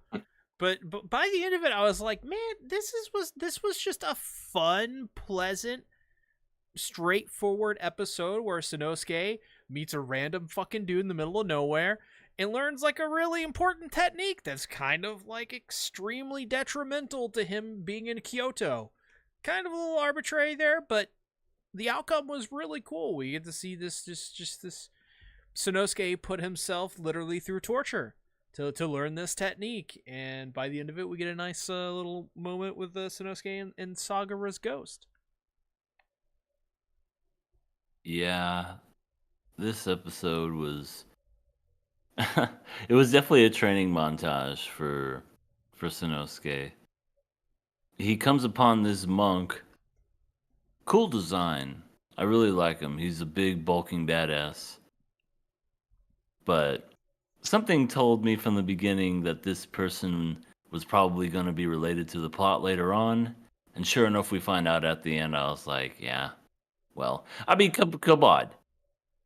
A unique look like that, he wasn't just going to be a one-off character. No way. No, I thought he was just going to, I thought we were never going to see him again after this episode. I would have been shocked if that was the case, but like I said, he just looked too unique that he was not going to be a one-off character. And of course, we see old blind face, and he's just like, I'm ready to fight. Which tells me later on, Sanosuke and him are going to have an all-out brawl. I'm calling it right now. Yeah, I mean, it just makes sense. Mm-hmm. But again, that goes back to my question, because we're supposed to be dealing with the 10 swords, and if we have matchups that we already expect to happen, it makes me think: is Kenshin going to recruit more members, or are they going to fight multiple members of the 10 swords with the team they currently have, which is only Kenshin, Sanosuke, and Saito? I can't include Misao until she shows she's on some type of level like that. She's the most OP'd character. You just don't we just don't know yet. I was like, come on, Satsuki. She's gonna, she's gonna throw fight this. She's gonna throw shit biscuits at people. Well, that would change the tide. If she has a shit biscuits, then that changes my answer. Ooh, you know what? Before I kill you, I'm gonna eat this shit biscuit. Nom, nom, nom, nom. Works every time. Got him. Turn her into like a Hercule gag villain or gag character. Oh my god, Misao the villain? That'd be funnier. Here's a present. Misao. I got you. Kenshin. Bag of shit biscuits. She took out Shishio, and now she's become the ultimate evil. What are we gonna do? Oh, we're gonna have to convince her. I think we will. This episode though is really simple. Like it was just the training, so it's kind of like super straightforward. Yeah, right, nothing super in depth other than maybe the scene at the end, where he has a heart-to-heart with his captain. But that was pretty. I mean, I guess the technique also is kind of nonsensical. So I don't even think just like hit the twice. technique is worth talking about. No, it makes a lot of fucking sense. See, you haven't mastered it. See, you haven't mastered it. Look. Oh, is gone. I like how he does it. I like how even Sanosuke is like, the fuck, that's easy. It's just 2 hits simultaneously. And he does he fucking does it first try. And he's like, no. That's not what that turn is. into a powder that you can snort. You have to pulverize it. You didn't turn into cocaine. You fail. my whole thing is, okay, so when does this technique become that much better from what Sanosuke was doing with just a double hit? Is it just because the speed? Because we're thinking about, because they're crushing rocks with this shit, but you're fighting a regular ass human. If Sanosuke can do what he did to the rock in the beginning to someone's fucking arm, what does it matter if he turns it into Thanos dust or he just ruptures it until it splits apart. What's the He's big gotta- difference in that? He's gotta proc the effect. It's like a video game. It's like a special effect in a video game. He's gotta proc it. He's gotta activate it. Otherwise, Well, it's not the yeah. same. He's not gonna get the crit. Yeah, he's Well, he's that's not true. gonna get the special ability bonus. I think the crit thing is like a perfect. I think that's basically the idea behind it because they explain the technique as you use the first hit to, uh, you know, I don't even want to remember. Yeah, it's what They bypass the resistance of whatever thing that they're hitting. So it's almost as if you're hitting it without you're taking away the shield of said The thing. armor. Yeah. The plot armor. Yeah, it's. I will say though, I that was ridiculous, but I did appreciate that he trained to the point that he had like no skin on his hands, like at all. Those knuckles were gnarly. They were literally just bones. How quick does he think he's going to heal? Never. 'Cause- He can never heal from that. Because now I'm thinking, okay, so you did this, but your hands are fucked. I don't think just drinking milk and eating mushrooms is new- going to. Oh no, Damn, am I fucked up? you froze, yeah. EA got 2-layered by the internet. Am I? Wait a minute. Am I okay now? You're good You're now. good now. I got too late by the internet. That's funny. I was just basically saying, yeah, he's fucked up. Like that looked pretty bad. Yeah, Yeah. he's gonna go meet Kenshin again. He's gonna be like, Kenshin, nice to meet you again. Let's shake hands. And he holds out his hand, and he's just fucking. His hands are fucking shaking. Is that a Oro? Is that a hand? Oro, Oro, your Well- hand, Oro. What about it? It's normal, right? Normal hand. Now that I think about his hand being messed up, I don't think this is going to happen. But I talked about how they set up a possible romance with Sonosuke and Megami, so I wouldn't be surprised if, like, actually she could come to Kyoto, but Oh, and fix his She- hand. yeah, I don't think that's going to happen. But she could come to Kyoto. Let me give you some. Let me just inject 500 milligrams of morphine into your hand. It'll fix you right up, honey. And let me give you lots of kisses for your Oh visit. yeah, I like this feel stuff. great. I feel like sleeping. I want some more morphine. I'm so relaxed. My hand stopped hurting. That's crazy. I like how this dude gives him a month to master this technique, and he's Mr. Shonen guy, so he just no, give me a fucking week. And I went, wait, why? he said that if you don't master it in a month, he's going to kill you. Why rush that time? I understand. I'm ready to die. Yeah, like, here's the thing, because I understand he wants to get through this quickly because he wants to go to Kyoto quicker. But my thing is, why not just let him say a month, and then you train to do it in a week? Don't tell him that you only need a week when he said, "I'm going to kill you if you don't do it." I know why the show is doing it. It's just funny to think about the logic behind it. It reminds me of that scene in the SpongeBob SquarePants movie. You have 10 days to get my crown. He can do it in 9, 8, 7, 6. 6 it is. And then he's struggling. 5. Patrick, shut up. No, that's a good callback. Yeah, because think about it. They had 10 days. They wouldn't have cut it as close as they did in the movie. He would have came back. Oh no, with 4 days to spare and would be like, here's your crown. Oh, thank you.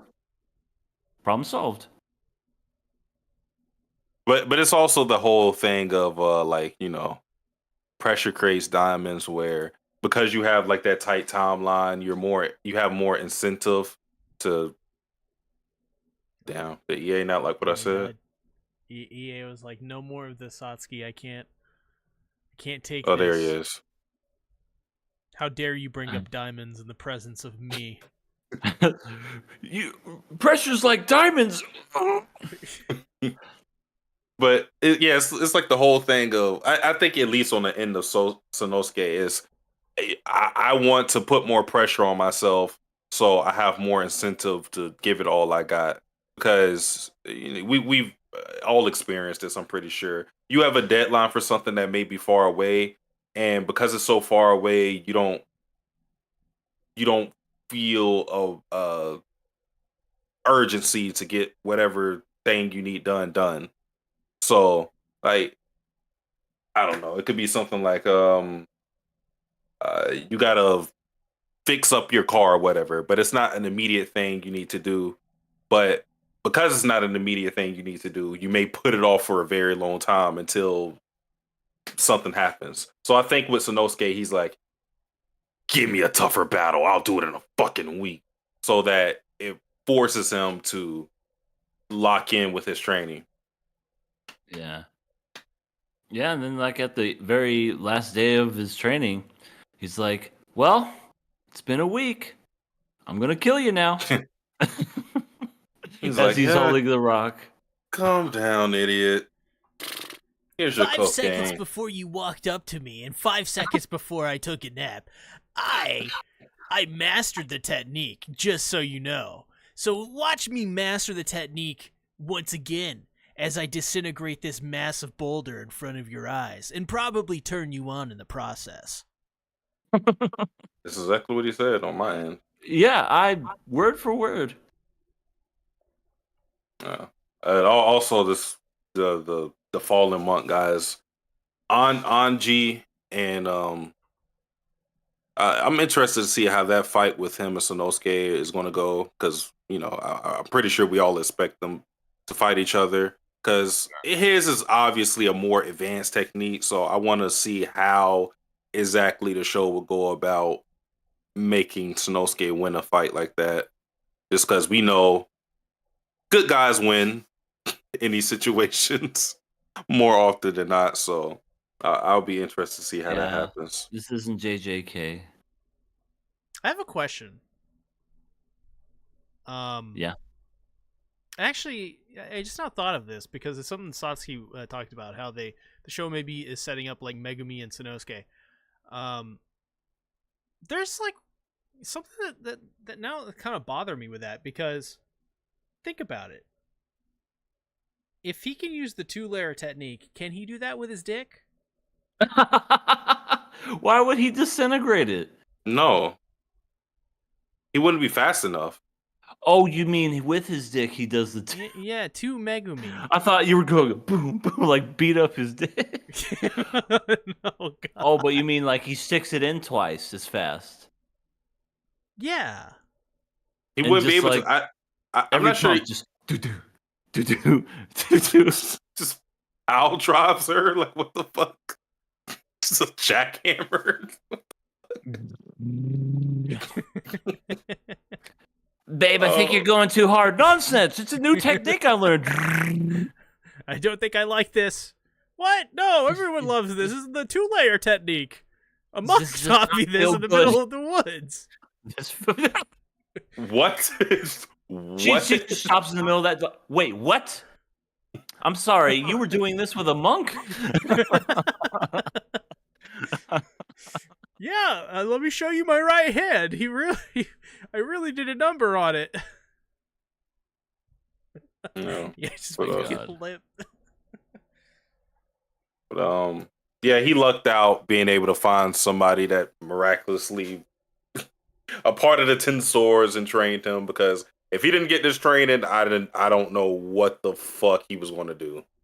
Honestly, it makes me question his whole quest to go to Kyoto in the first place, because he talked all this talk about wanting to get stronger and whatnot, but uh, he got his training basically just from randomly coming across this super strong individual who was nice enough to teach him, because it could have ended in a bad way, because this guy is one of the 10 swords. If he was like more informed, I'm pretty sure he's not informed about who his enemies are because he's out in a forest just training. But if he was more informed, he would have went, wait, isn't that one of Kenshin's guys? Okay, let me kill him. Yeah. And that would have been it. Yeah, that would have been it. He would have killed him in his sleep. Their technique to his head when he was asleep. God damn. Boom. Yeah. Monk likes to live on mushrooms and frogs. Yeah. He made the frogs look good, though. I'm not gonna lie. I was like, damn, I'll eat a frog. Don't frogs Look how- actually? Aren't they supposed to taste like really good? Frog legs are delicious. There you go. Dang. I don't know about the whole frog, but frog legs, mwah. Remember, I used to have a pet frog. Did you eat it? I'm No, I'm sorry. In yeah, bad taste, I'm sorry. Hey, little Timmy. Is My that what best his friend in name the was? world. His name was Timmy? I don't remember his name actually. Oh, We may never even gave him a name. We may have he been was a too cute young frog. to- Yeah, I don't know. It was it's just a small frog, super small. I think it just the ribbits, the noises it made, I think drove me mad or something like that. I think we just got rid of it. You just heard, yeah, that's it.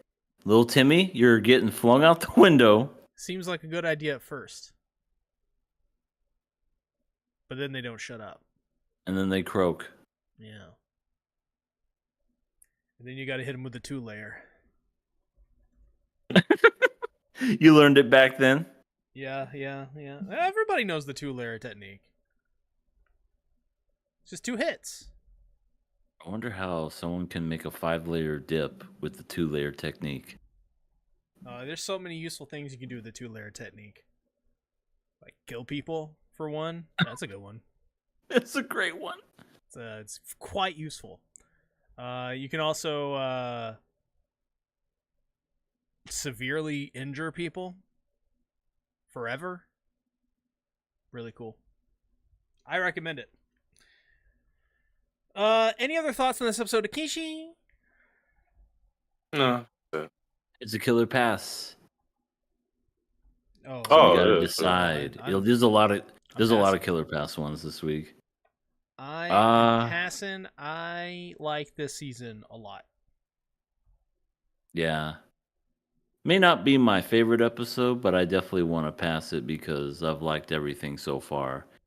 Not to say that this episode was terrible, it's just, it was definitely a training montage. Time So for a pass. montage. Yeah, I'm passing as well. Okie dokie. Let's go ahead and get into. Oh, I forgot about Dandadan. I was gonna go jump right into Suma Show. Dandadan, episode 6. This, of course, features once again Best Grill, Ew. Ira Shiratori. Ew. What do you mean, ew? I mean this. I guess that's the best I can do when it comes to just her. It's funny because me and Sasuke watched this at the same time when he was streaming it. First time I'd done that in a good while, or maybe ever. Because I know he streams it, but I miss those sometimes. But so we watched Dandadan together. That was fun. Different commentary, which was fun. Yeah. I'm not seeing why this character is great. This character's fucking awesome. Fucking love Ira, dude. I don't see it. She, as the title and thumbnail says thinks she's the main character when she's not. Might as well be. Mm-mm. Get this girl a TV show. She deserves it. Oh yeah. So that people can gouge their eyes out after, watching the first 10 minutes. She might be worse than the hot tour girl. She may be. No. Ira? No, she wouldn't spit on that thing. No, I don't know if that's a good or a bad thing. Oh my god. Listen, Ira's great, okay? Just because she spread rumors around school. She said petty Momo was a hoe. rumors that Momo is sleeping around and gives it away for nothing. So? Is this how I sound when I defend like Hayase or something? Sasuke, I'm not gonna lie, kinda. I'm not gonna lie. When you defend your crazy ladies, you do kinda. What's the word? Reach. That's what I hear in C Tactic's voice. This is a reach. She may have spread some rumors about how she's an ugly hoe. It's a big deal. Who hasn't? Listen. People make mistakes, man. And it would be wrong. She didn't learn from them. It would be wrong of me to condemn Ira for some minor, relatively harmless transgressions against Momo Ayase. She isolated Momo, restrained her with 2 other people, Right. and then tried to exorcise her. Well, that is her fault for clearly Who? being a demon. Momo's not a demon, though. Well, how do you know I that? say, or Iris, whatever the fuck, she's delusional. She had devil wings. Those aren't devil wings. Those are hands. No, well, they look like wings. And second of all, good sir, Ira is trying to return in good faith Okarune's testicular. No, that's a lie That's too. not what happened. She kept it because she said she was destined for those balls. Well, listen. Sometimes, you have to use the power of the nut before you give it back. And in this case, Ira was trying to exorcise a demon named Momo Ayase. All wrong. She had a cape on, dude. She was a hero. Where did she get that cape? She stole it from some theater club. She had to have. And I mean, the most surprising part about this episode wasn't Ira being delusional. It was her friends helping her with her delusion, because the funny part is, it's not like her friends believe her exactly. They kind of just want to believe her, and they just reluctantly agree with everything she says. They look at each other like, do you hear this stupid shit? She says there's a girl in a red dress out there. I don't fucking see her, do you? No, I don't. Oh yeah, we got you. We can help you after school. Yeah, we'll bring the Ouija board when we get there. Yeah, Speaking of those 2 girls, when Momo grabs them and flings them, that was the funniest shit, because I agree with you, Sasuke. Those girls are dead. They literally died. Momo just killed 2 women. They I don't understand how they're alive. We can't do the headcanon stuff like, oh yeah, well, what about what happened with Momo when they were fighting the sumo demon? Okay, I can say Momo survived that stuff because she has these psychic powers, whatever. Same with Okarum having Turbo Granny powers, and Seiko if something ever like that happened to her. These are normal ass girls, and she tossed their stupid asses into a whole bunch of like construction tools and pipes and all that. And they didn't move an inch after they got through into that pile. I'm like, they are dead. If they're alive, they are going to be going to school in a wheelchair. Yeah, they're no longer walking. Yeah, they're just... We did that thing for you, ISA or Iris or Hey, Ira. Ira. Excuse me. Yeah. Ira. Hello, Ira. I was happy to help you until I became until I couldn't move any parts of my body. You vile skank. You absolute vile, horrid human being. F F F F F F F F F F F F F you.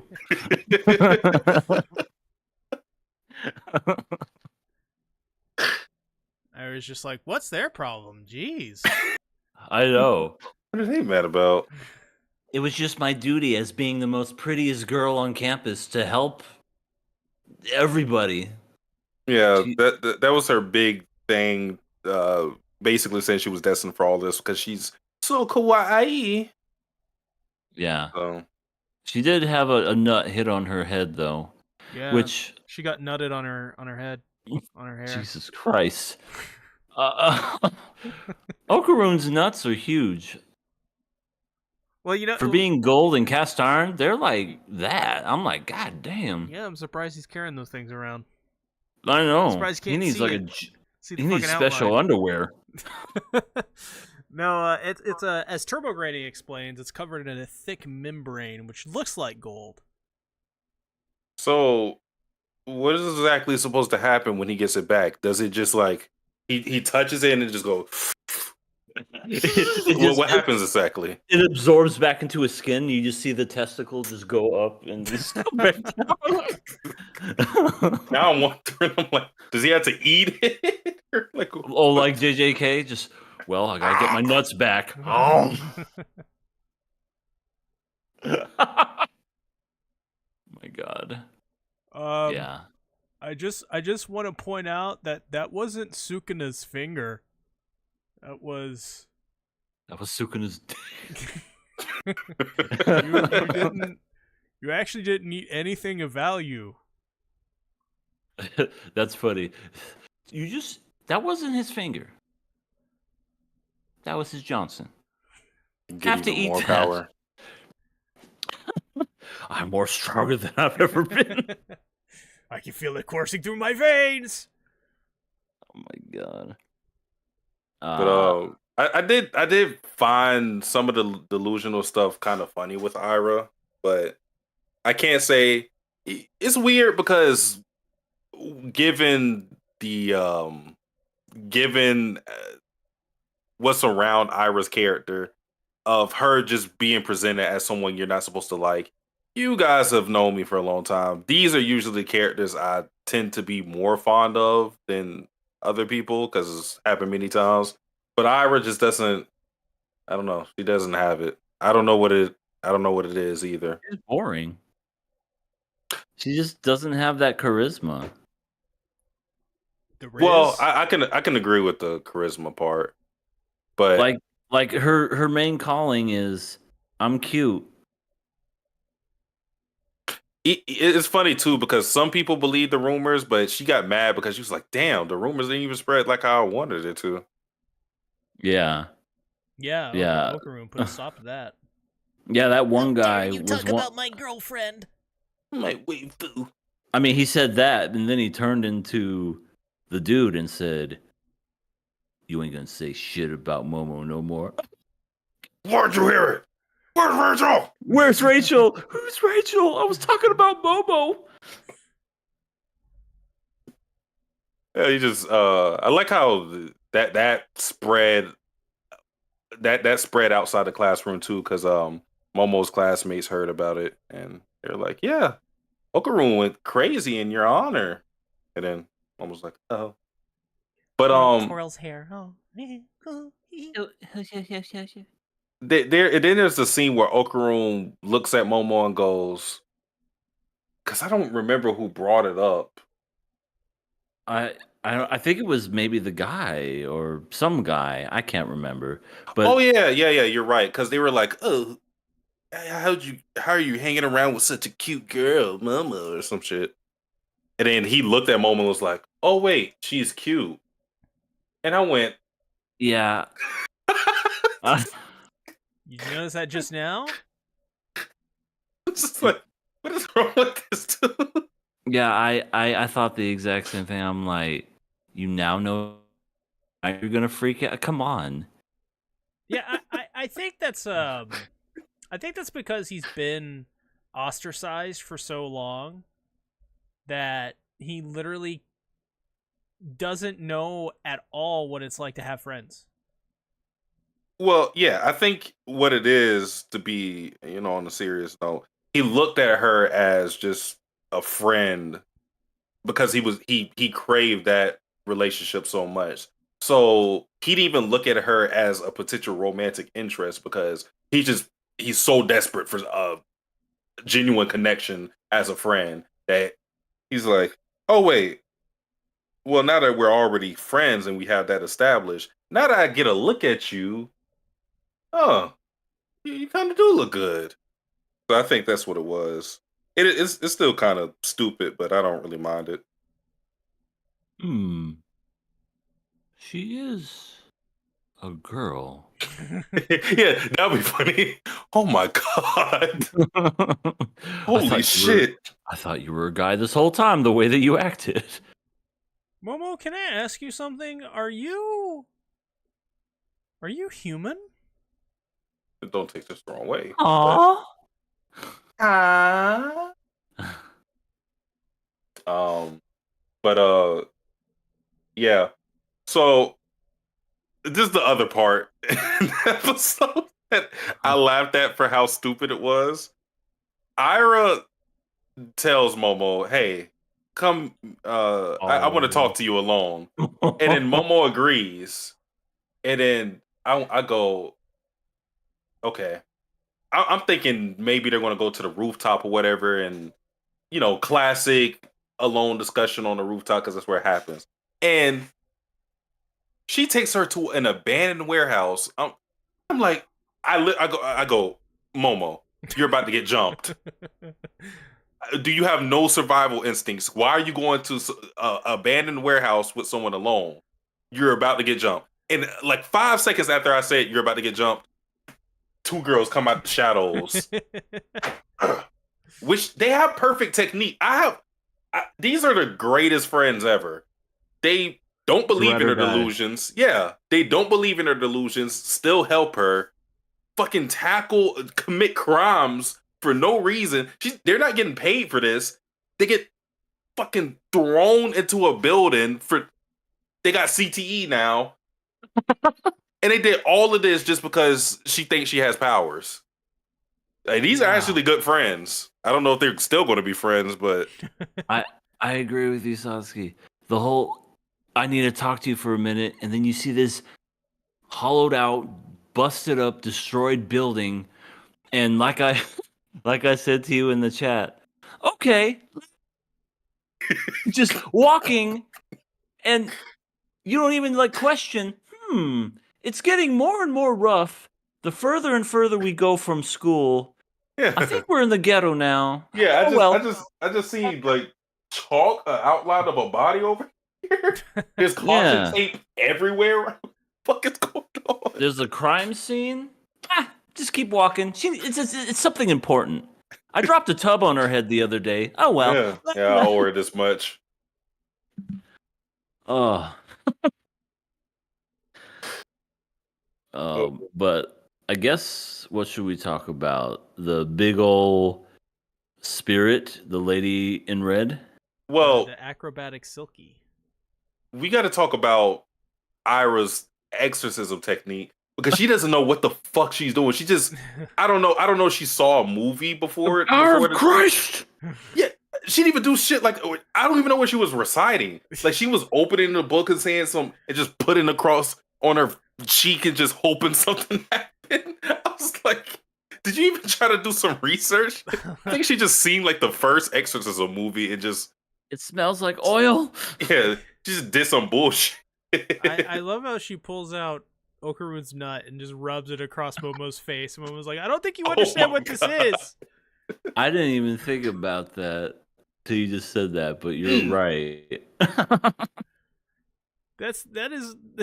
That is my boyfriend's testicle, good sir. Can you not? I don't like this. I'm not comfortable. This is why I love anime, Yeah. because And, that's a and sentence that makes sense and that we're yeah. discussing. Yeah. And it's not weird because that's what happens in the show. Anyone else walks in on that conversation, they go, huh? What? Nothing. You would just have to see it from the beginning. Oh man, but yeah, we had Big Mommy, uh, Big Big mommy. Silky show up, and yeah, she's disturbingly scary. Yeah. You don't say. Yeah, she could swallow people whole. I like how she just fucking ate Okaroon and then is like, I guess I'll eat Ira. I just like eats Ira too. I like how much of a non-factor he was. That was pretty funny. He was just, because we expect when he's in that form, oh shit, things are about to go down, and he's bloop. She just dodges attack, acrobats, grabs him. Next, Yep. Yeah. Ira got eaten and I was applauding. I was like, "Yay! Now stay dead." it was something that you also said in the chat when I was watching it, EA, and I didn't really have an answer for it, but now I do because I rewatched it, of course, to take notes. You were asking why wasn't Momo using her powers when she was like pinned down, but now I Yeah. remember because I didn't think about this, but whenever you see Momo use her powers, she's usually also moving her hands. So because of her Oh, hands being bound, that messed with her powers. She could still use them, but she couldn't control it the same okay. way she wanted to. Because she flung those other girls really easy. That's why when I saw that, I'm like, she could totally use that to like untie herself. But I get it. I get it. but Yeah. uh, This whole animation wise, holy shit. Oh, look great. call me mommy. And then people in the chat were like, "I'd call her mommy."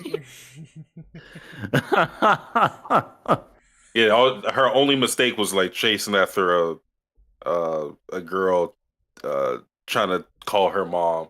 Chase after one of these like desperate guys. Oh, they would call you mommy in a heartbeat. Oh yeah, come straight to America. She would have a line of people calling her mommy. Like, thank you so much. But we see like this little flash of um what I assume to be her human body in Ira. So it seemed like there's a reason why she's saying that. I don't think that's her actual mom, of course, but Mama. they have some connection, some vague connection that is why she had an attachment towards Ira. Yeah, that's it's Ira's mommy. Mother. Hmm. But there's usually a reason for. They've showed that some of these spirits, as deplorable as they may seem, when we're fighting them, they have a reason for what they're doing. Even because I found it interesting. In the beginning of the episode, Turbo Granny talks about how spirits are basically evil spirits attack humans to basically siphon their life force from them. So we could see that as evil, but I kind of see it as just them almost eating, like how we would eat to preserve our energy or to regain our energy. So, um, yeah, a lot of the times these evil spirits have a purpose, even if it may be um like a personal thing.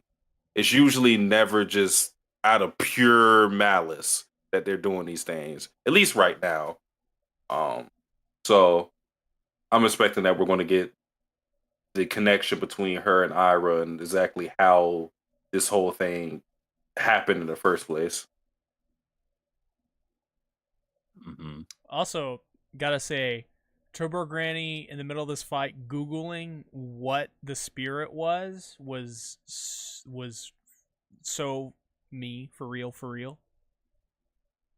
What did she type in? big monster, long hair, big mouth. Mommy spirit. Like, oh, we got you. She became basically the Rolodex, the encyclopedia for that. Ah, seems like this spirit is blah blah blah blah blah. Man. Maybe they have like a whole site for it, like aberration.com. Maybe. You don't have to be lonely at aberration.com.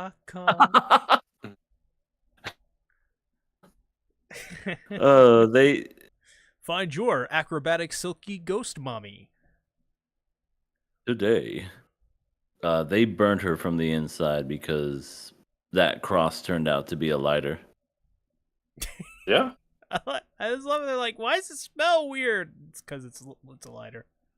Yeah. and then freaking Turbo Granny was like, yeah, I'm a badass. I'm gonna close the lighter lid so cool and casual like, as if she did anything. All she Well- did was just stand there and look cool as she shut it. Yeah, I mean, somebody brought it up. They were saying because she said that, and I don't know if she was bullshitting with this or not. I guess time will tell.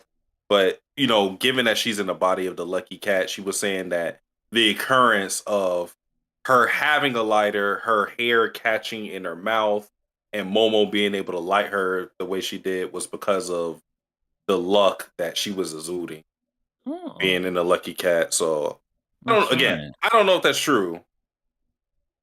It would give Turbo Granny more purpose if she doesn't have her power. That like her mere presence would make things work out in the main character's favor. But yeah, that's maybe something to pay attention to. All right. That could be what her secret power is now. She's just the lucky cat. Meow. Yeah, but I think that's That's it. relatively it. Yeah. Just want to say, Ira, Shiratori, best girl. Y'all haters. You guys don't understand greatness. If it hit you on the top of the head like a wash basin, Or a nut. or a testicle.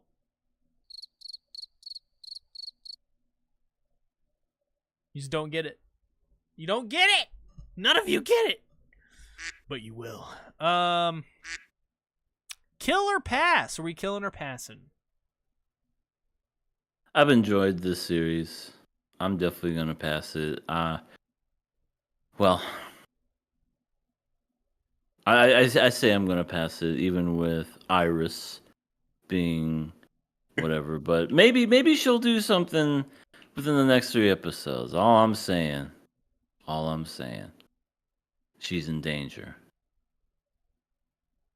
Yeah, I'm passing as well. Been Save enjoying him. the show. Listen. Save him. I mean, Can we delete that one? I'm not the one who recorded it. It's Adoraburb. It's his fault. You're the one that said it, Oh my god. Listen. which makes it even worse. I was playing a video game and they were recording me. I was just being normal.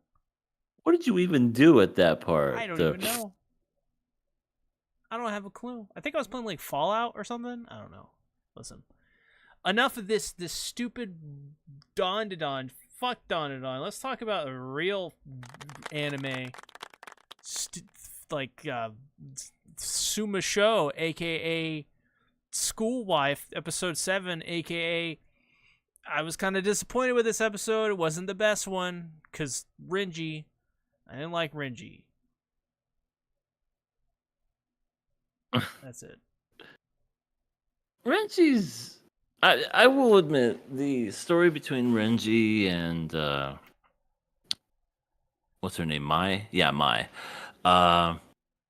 Is I feel like I was a bit hard on it at first, but I feel like towards the end, I feel like I got more invested in the relationship more because to me it just kind of seemed cut and dry, a little kind of, as you say, boring, and I agree. I did like I don't know if you'd call it a plot twist or any kind of twist, but basically when Renji says, I lost my wife all these years ago, and Mai was saying, "Are you going to make me the replacement wife?" I thought that was interesting, but other than that, I don't know.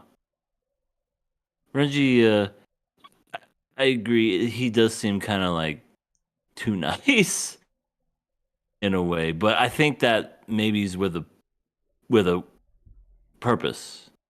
He wants to impress May's father, I don't know. I just don't feel there was enough time to give this guy a proper like character. Whereas with Chica, it was like there's like a whole little arc, but with Renji, it's like, oh, he lost his like girlfriend or whatever in like a tragic accident, which is tragic, but he's just, oh, it's the guy that Mai likes that has a dead girlfriend. Okay, good for Mai. Everybody loves people that are dead on this series. It's true. It's true. Everyone loves a dead person, and I can get it. They're dead, so makes sense. So I felt like with this Renji and my thing, and I don't remember if I said this in the previous podcast, but it feels like a microcosm of what needs to happen with Keisuke. So I actually think their storyline, albeit brief with how much focus the series puts on it, is there more so for Keisuke than it is for those characters individually. I don't think the show is really trying to be very compelling with them, just because again they don't really even put that much focus into it. Uh, they showed them having a date in one episode, and we saw this episode, but I think it's here because it's showing Mai has taken steps to getting out of the funk that she was in, where she wasn't leaving the house, where she was afraid to talk to people, and she's gotten better at it. She's got a boyfriend, and now there's a possibility of her moving out, and that makes Keisuke think, well, if she moves out, I'm gonna be on my own, and he's still thinking to himself, well, I still got Takaye. And this I know I said at some point Takaye's consciousness is going to go. Now, Called it. I don't think this is final, as in um I do believe Takaye's consciousness will come back. I don't think it's going for good yet. Yet. I do think it will go completely. But the reason why I said the Renji and my stuff is like a microcosm of what needs to happen with Keisuke is because Keisuke is the only one who still hasn't moved on. He's taken some steps, of course. He's even helped Mai herself, but he still has this brewing romance with Moria that he's not going to pursue because his wife is still here. And that's the big thing of it all. Because his anchor is here, Takaye, he won't move on. He won't pursue another romance. He's content with being by himself, which that's fine. But obviously there's more for him. And her consciousness being gone and her, basically reverting back to a child is going to force him to change. So, when he doesn't have that emotional anchor, when he doesn't have his daughter at home, he's going to be by himself, and that's going to make him, you know, it's going to force him to move on, because that's the big plot about everything. Even with Renji, the whole thing of that was, that was 8 years ago. I'm happy with what I'm doing now. I want to be with you. Mwah, mwah.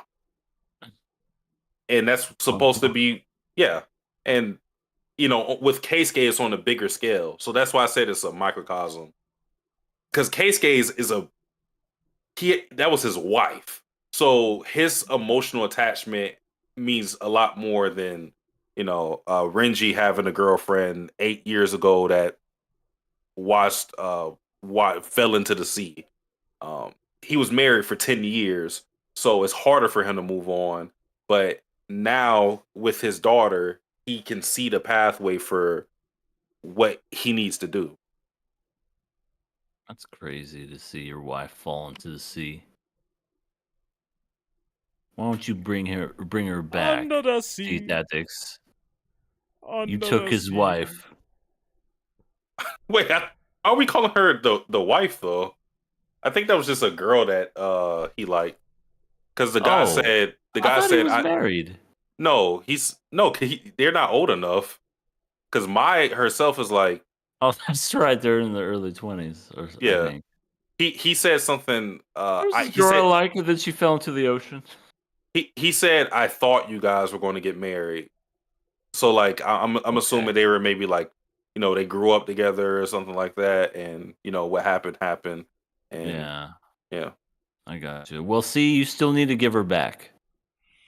You cannot have the human sacrifices. I must use those human sacrifices for the currency to buy Fortnite V-Bucks. And you will not give it back, no matter how much you ask. Go on, ask. I won't give it back. Pretty please. Okay, I'll give it back. You asked nicely. I didn't even consider that. All right. Thank you. Yeah. Yes, she is. Yes, also, I put it in a Pringles can. That's all I had. I got reincarnated as a Pringles can. No, you just open the Pringles can and she should come all out, the whatever. You should what? Shut up. That's touchy. Yeah, apparently so. But I want to go back to that, but the first thing we saw was Chica wanted to get a full-time job, which I'm so happy for her. I am too. But now I have questions.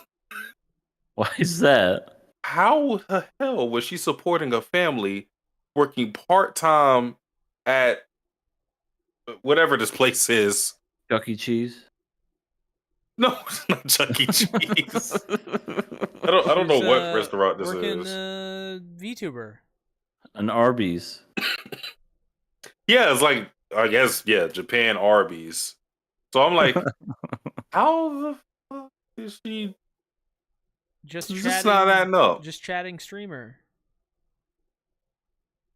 I want to know how much they're paying. Hot tub. They must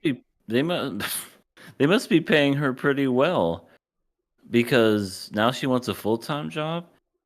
I mean, she must be living large. She's like, we have a house full-time or part-time, excuse me, and I also had enough money set aside to like drink booze and eat out and all that stuff.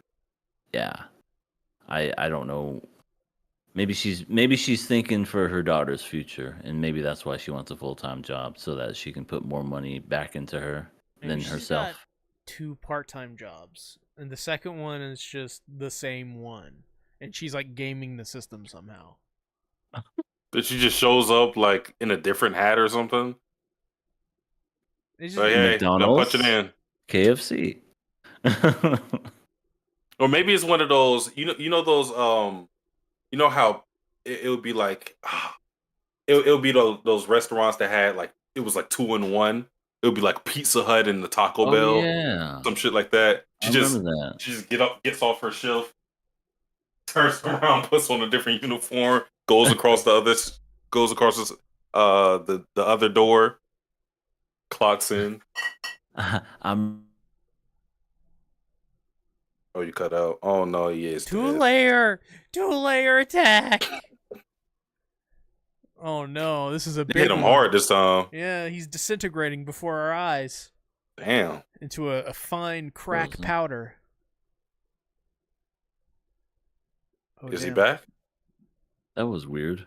Yeah, you're back. I hate this fucking Discord, I swear. I don't know what happened recently. I just love now that EA freezes every stream now. I don't know why, but I like that. What? You like that? I don't know. It's something different. It's like You can It's shut a part of the hell up. culture. It's a part of the culture. I thought it was cute though when Takaye was waving at her mom.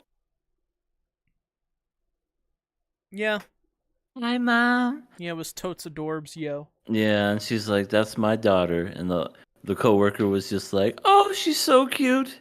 Yes, please get a full-time job. It's fucking awful. Um, but yeah, because this episode was really just Renji bonding with the family, and like I said, I don't. fishing. Yeah, yeah, we did have fish in this episode too, Yeah, but two series with fishing. What the hell? and seasickness. And seasickness.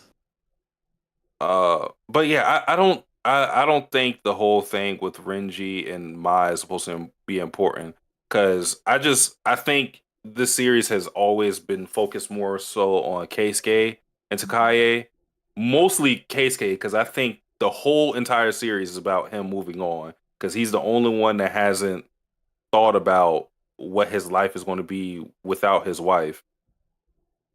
He's still, you know, he was because again, in his mind, he was like, "Oh, even if Mai goes away, I still have you, Takaye."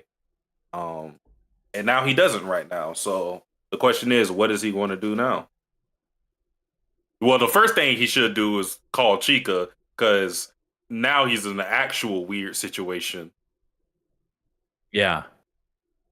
Yeah, she first of all, I had a feeling this was going to happen when she kept hinting at the fact that she was tired and wanted to go to sleep. I'm like, when Yeah, she that- wakes up, she's going to be that little kid again. Yep. Yeah. I felt bad for the kid. I was like, "Oh, poor thing." She's like, "Where's my mommy? Where am Yeah, I?" she's looking around. She's like, "What the fuck is Also- going on?" Does Japan have like psychic police when it comes to pedophiles and children or something? Yeah, just 'Cause going I- around the block. Hey, Right. I swear to God, just like, "Hey, what's going on over there?" Oh, this literally can happened like explain. Are you into the PDF files I keep hearing about? Huh? Speak up. this literally happened 5 seconds ago. What do you? I want him to have the same energy that he did with Chica with the police officer. Oh my Oh, God. she's my.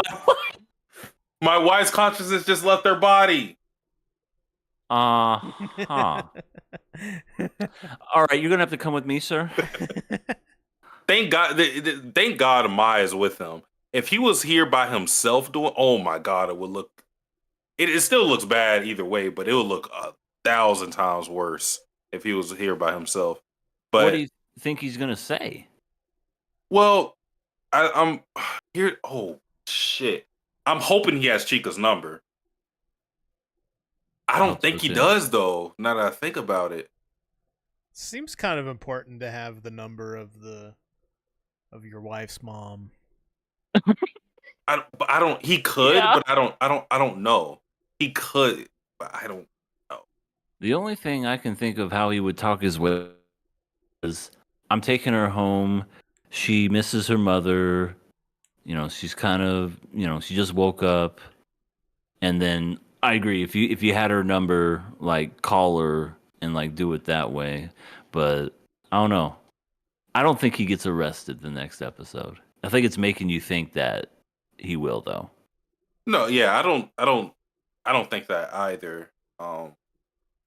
Because there's obviously there's a little girl that's not with her parents, so that has to be resolved. And the minute they go to Chica and go, there was a strange man and woman with her child, and she was going to be like, well, yeah, they're family friends, and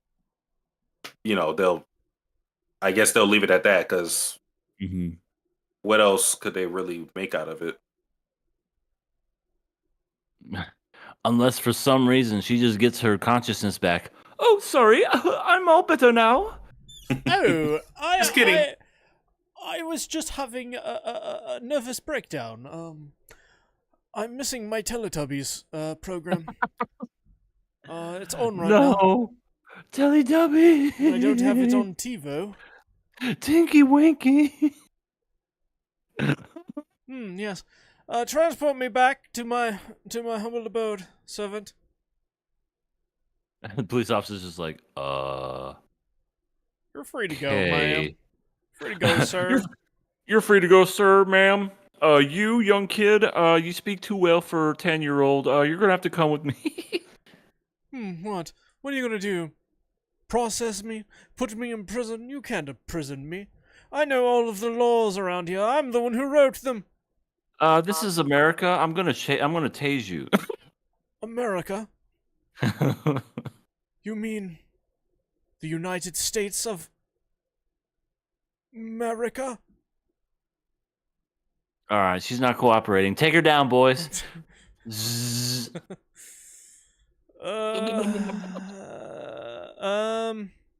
We've mostly went over everything so far. Pretty much. Yeah, that's kind of crazy. Felt like we were going to talk about this for an hour, but no. Hey, it's all good. So I want to say, I think what's going to end up happening with Takaye is that she's going to go in and out of this body. It may be a thing as simple as when she goes to sleep, that's when she'll lose consciousness of herself, and then we'll see the other girl in it, in that, or I guess the original consciousness in that body. But I do think we're going to see her until the end, but eventually she'll disappear. And I think she'll, because I think she has to see that her family is well off. Because it's not just a story about Keisuke moving on; it's also about her feeling fulfilled in her purpose. Because she asked the question, "Why am I here? Why, out of all people, did I come back and I'm reincarnated?" And it wasn't to give her a new life; it was to make these guys move on or push them along to move on.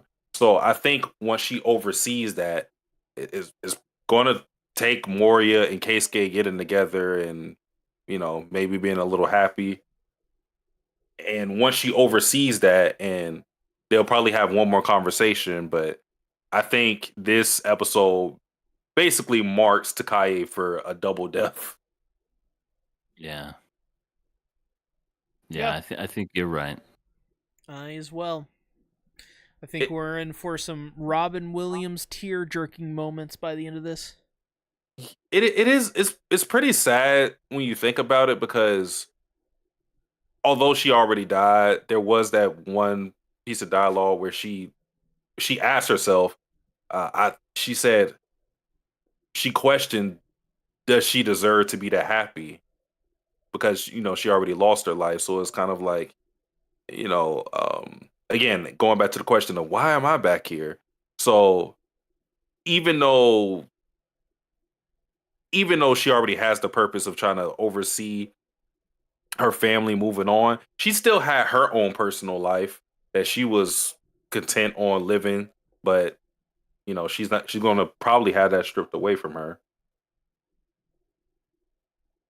Crazy. Yep. Let's go ahead and let's get into NegaPosi Anglais. Episode 6. Really fast.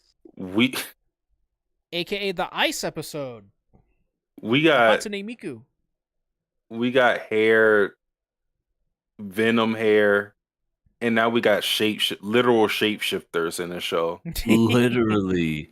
She grew like a foot or two. She was taller than him. Yeah. And hot. Yeah, her whole facial structure changed. I went, what the?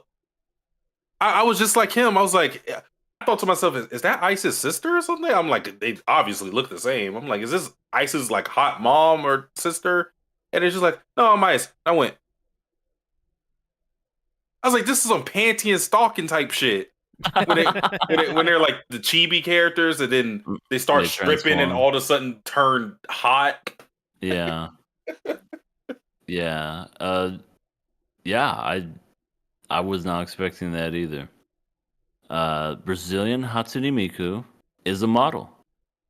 She's a cute moe face, moe blob face. Oh. And then when she wants to cosplay, she's just like, "Look at me, I'm so hot." I'm like, okay. Yeah, she Oh. cosplayed Crazy Girl from Overlord. She's a real big fan She of was fantasy Albedo. isekai stuff. Yeah, Albedo. She was Albedo. Albedo and Tanya the Evil. Mm-hmm. Yeah, I thought that was a nice little nod. yeah. That was Both the- isekais, right? Yeah, she's a Oh, real big isekai fan. Is Overlord a isekai? Oh yeah. Yeah. Oh, it is. Okay. Yeah, because the I've never guy, seen it. It's the game version of it. he gets stuck in a video game. Okay. It's like Yeah. SAO. But yeah, she what can't Ice do? Also, it turns out she's like an extremely positive oriented person who is actually quite smart and knows multiple languages. And what can she not do? We gotta talk about the Chinese guy coming into the store and just speaking Chinese, and then Hero not knowing what the fuck he's saying, obviously, and Yeah, then the manager just leaving him to die. That was so funny to me. The manager saw that and went. Yeah, he just. I was like, what the? I like how Hero thinks he's speaking English. I forgot Well- what he said. He spoke English. I think he said like, "I'm sorry, I can't help you," or "I don't understand," or something Yeah. like that. And then he was just like, no, you don't understand. I And love then, when it's any foreigner. They when they speak, it's "Pelo, pelo, pelo, pelo, pelo." dude obviously doesn't understand. He's like, this motherfucker hear me? And then that's when Ice comes in and saves the day, speaking Chinese. And Now I she's- want to know, like, what exactly did he want? Yeah, they didn't really say what he wanted, did they? Because he just leaves. He's like, oh, he doesn't buy anything. He just leaves. He was like he was like interested in Hero. He was like, "Hey, I think you're really attractive. I think you're hot. You want to come out with me?" And Ice was like, "Yeah, he's not into you like that." Oh, okay. Oh, hey, I'll look for dick somewhere else. This is not the place to find dick. You want to get some worms? Gotta get a different type. But no, yeah. Ice is basically the Mari of NegaPosi Angler. She's the Mario O'Hara. hmm Yeah, she's nice. Fun loving foreigner girl. She's Yep. pretty cool. Yep, just pretty chill person. Like just any normal kind of person. I do like Let's cooking. Let's cooking. Ah, I like how because she's a model, and she can look so mature that Hero's always calling her Ice San, and she doesn't like the honorifics, and she just wants him to be casual with Call her. me Ice, baby. Come here. Do do do do do do do. Goes to show you she's not really high on her own supply. She's a pretty normal person. And then she's super fun loving. She has the whole little speech at the end of the episode where she's talking about she takes the opportunities given to her, and she just lives life trying to have the most fun. Cause I think Hero was weirded out. Like, why is this the hot lady who cosplays and models? Why is she fishing with like a whole bunch of other regular dudes? And she's just like, well, I like fishing, so that's it. It's really that simple. I like fishing. Yeah. It also kind of harkens back to Hero's situation because she says, take life as it is. And here's a guy that was dealt a very unlucky hand, maybe to his own devices, sure, but some maybe not so much. Yeah, 2 years to live, and he's surrounded by people that care about him. Got him all, well, I'm skipping a little ahead. Got himself a little emotional and choked up towards the end when he was just like, oh, this is probably the happiest I've been in a long time. And good old Hana being as discreet as she always is. This bitch is crying. Everybody make fun of him. Everybody point and laugh. Ha ha, the baby's crying. She was like, yeah, I called this shit. Give me my money, bitch.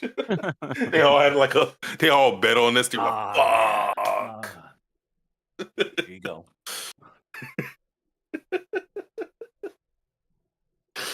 Oh, that's hilarious. But yeah,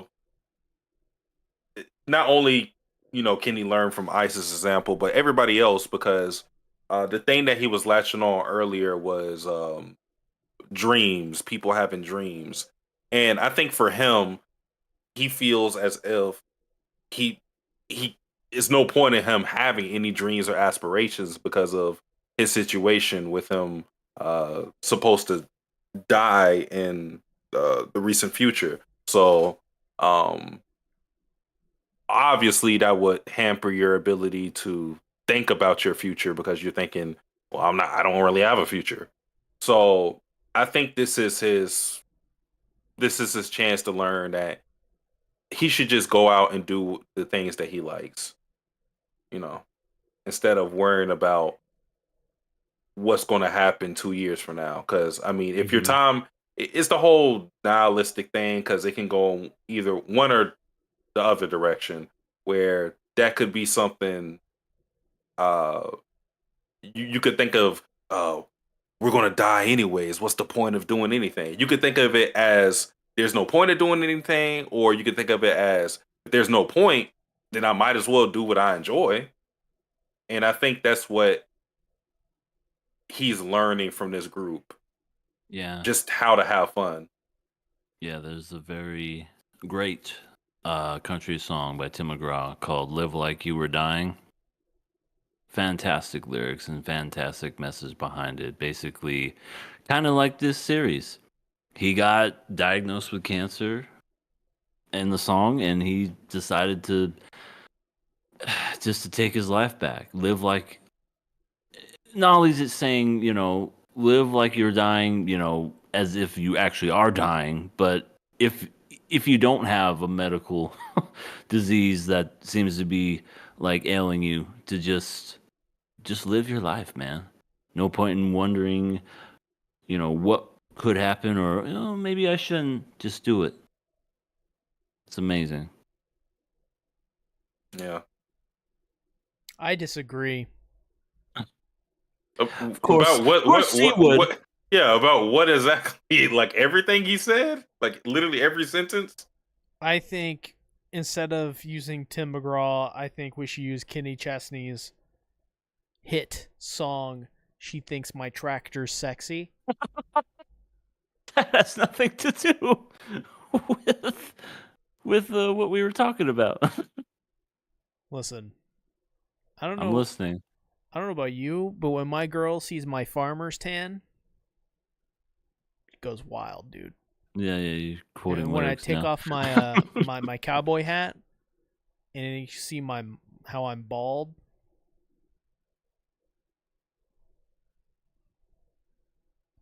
Is that all? Were you gonna finish that sentence? Listen, I'm basically like the sex master. Okay, I got a tractor. All right. My need to girl, throw my C on girl the is so boat. attracted to me. She's more attracted to the tractor than me. EA, me Yes, and sir. you just take them on a boat. Take them on a boat trip. Anchor on the ankle. Just throw him Accidentally, overboard. no, we don't throw anything. Slight nudge. I may shoulder bump them. Okay, You may okay. shoulder bump them, All right. and then we put the anchor out. Nobody knows anything. It could work, especially if we distract him. Hey, see, look over there. Is that a tractor? And then just anchor. It actually works. Yeah, as much as he was man. talking about a tractor, I bet. Wait. I know that ain't my tractor. See, that's what I'm saying. He would look at it. Wait a minute. That's not my tractor. There's something fishy going. We reunite him with the ocean. You are now one with the sea. All is one, and one is all. You just hear the Gladiators song, the one they played when Maximus got killed. The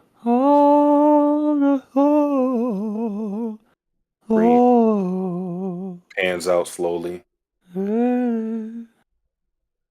Great movie. I need to watch that again.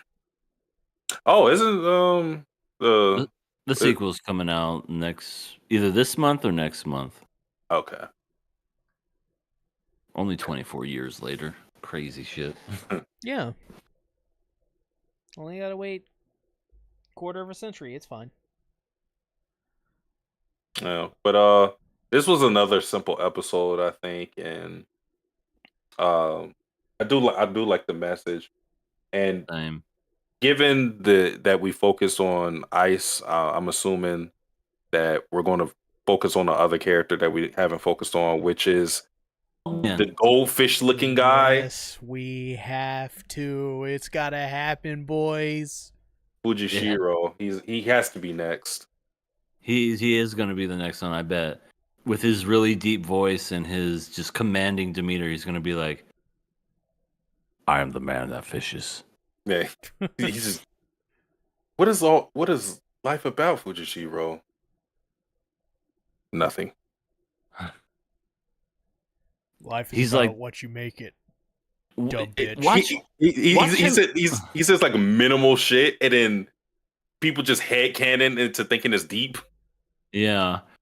Watch him be like, he used to be part of the Yakuza and he was like in jail. And he's just this really I've seen some shit, man. He just mellowed out. Yeah. And now he's all about fishing. He's like, can't take life too seriously. All you gotta do is fish. He's like Cotton. He was he lost his shin in the war. Oh my The god. shins. I lost my shins in the war. I need a fish now. My favorite line of his was when he looks at Khan, his next door neighbor. God. He's Laotian. he didn't even have to think about it because everybody kept calling him like Chinese. He's like, no, he's not from China. He looks him up and down. He's Laotian. It's like, how did he know?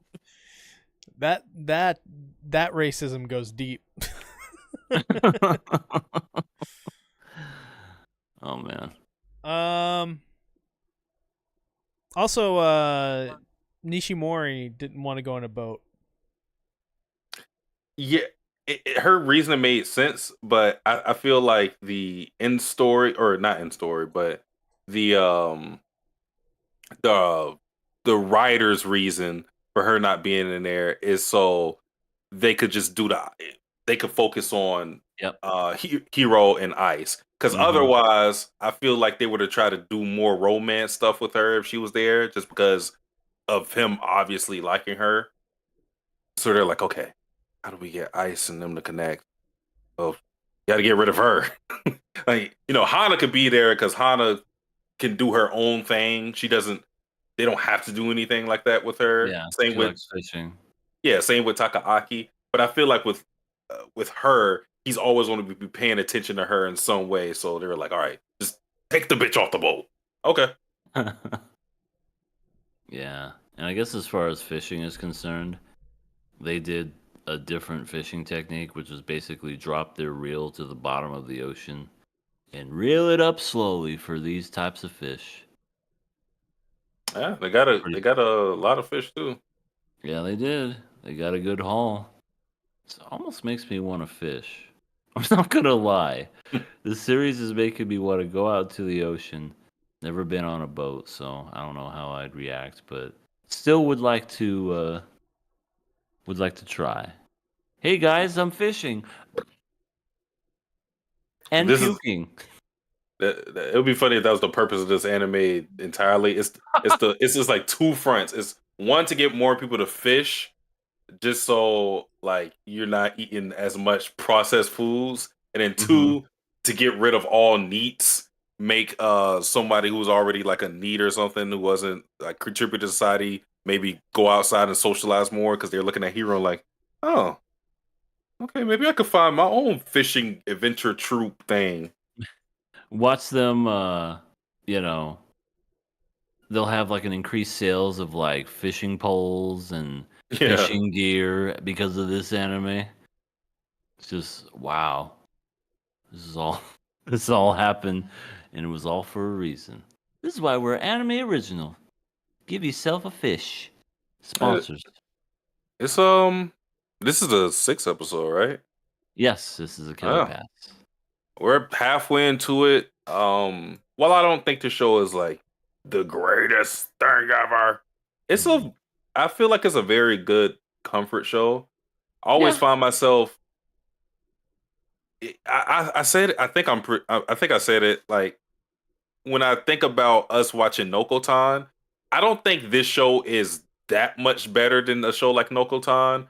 But with this show, I know exactly what I'm getting, and Yeah. it's like a really feel good show, and I don't mind it. I actually look forward to watching it all the time, um, despite it not being like the best thing ever. Yeah, it's a nice chill series. I'm curious. I'm still curious to see what's going to happen. You know, this is around the time when things start to fumble. We're at the halfway point, Oh but shit, we are. so I'm curious to see if they do, how they'll fumble it. It Oh, usually fucks up around 8 and 9. Like 8 is Yeah. when we start to see the cracks, and 9 is where it's like, we gotta put Hana in the fucking mech suit, and there's gotta be giant fucking fish, goldfish, I attacking the swear to city. God, if randomly they just have a mech story, I would be like, no. What did you do? What have you What what look at how they massacred my boy. Why did they do this? Well, I'm gonna give it a pass. I think this show's fucking awesome. I like it. Yeah. Yeah, it's nice. I'm definitely gonna pass this too. same. I think we chose. I'm just looking at some of the shows for the season. I think we chose pretty well with what we got. There's like one show. I guess I'll talk about it whenever we do awards, like the one that got away. But just looking at some of the stuff and the scores of other stuff this season, I think we chose well. I think this Nice. is like one of the best batches we could have hoped for. Speaking of Nice. best batches we could hope for, let's get into viewer questions. Let's talk about weed brownie. Weed brownies. Question number 1, last question of the night. It says, is C a simpy wimpy booty poo poo? No, he's a simpy wimpy booty patootie, not a booty poo poo. Yeah, he's a simpy wimpy cutie patootie. Yeah.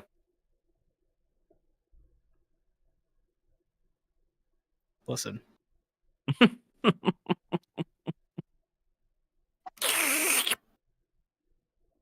I fucking hate it. I need it gone. That fucking sound. Sucking so hard. I don't know why.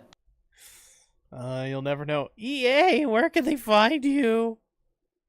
You can find me over at Everything Animated, where I just don't really do shit. But I dropped in the link a while ago since I don't know, we didn't really have much chat interaction this week, but I just put it in again. We got some blue skies to let you know when we go live. We got some King of Anime podcast Patreon for some video exclusive stuff. And yeah, I mean, what else is there to say? I need to get my ass back in Twitch and stream again. I keep saying that. Will I do it? Who knows? Maybe. But I won't give you the hope unless I specifically message you, Sasuke, you'll know. You'll know. But yeah, that's me.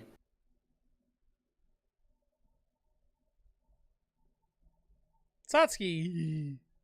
Hey. You can find me on my main channel, Sasuke the Savage. I gotta edit my reaction for Hunter x Hunter chapter 406.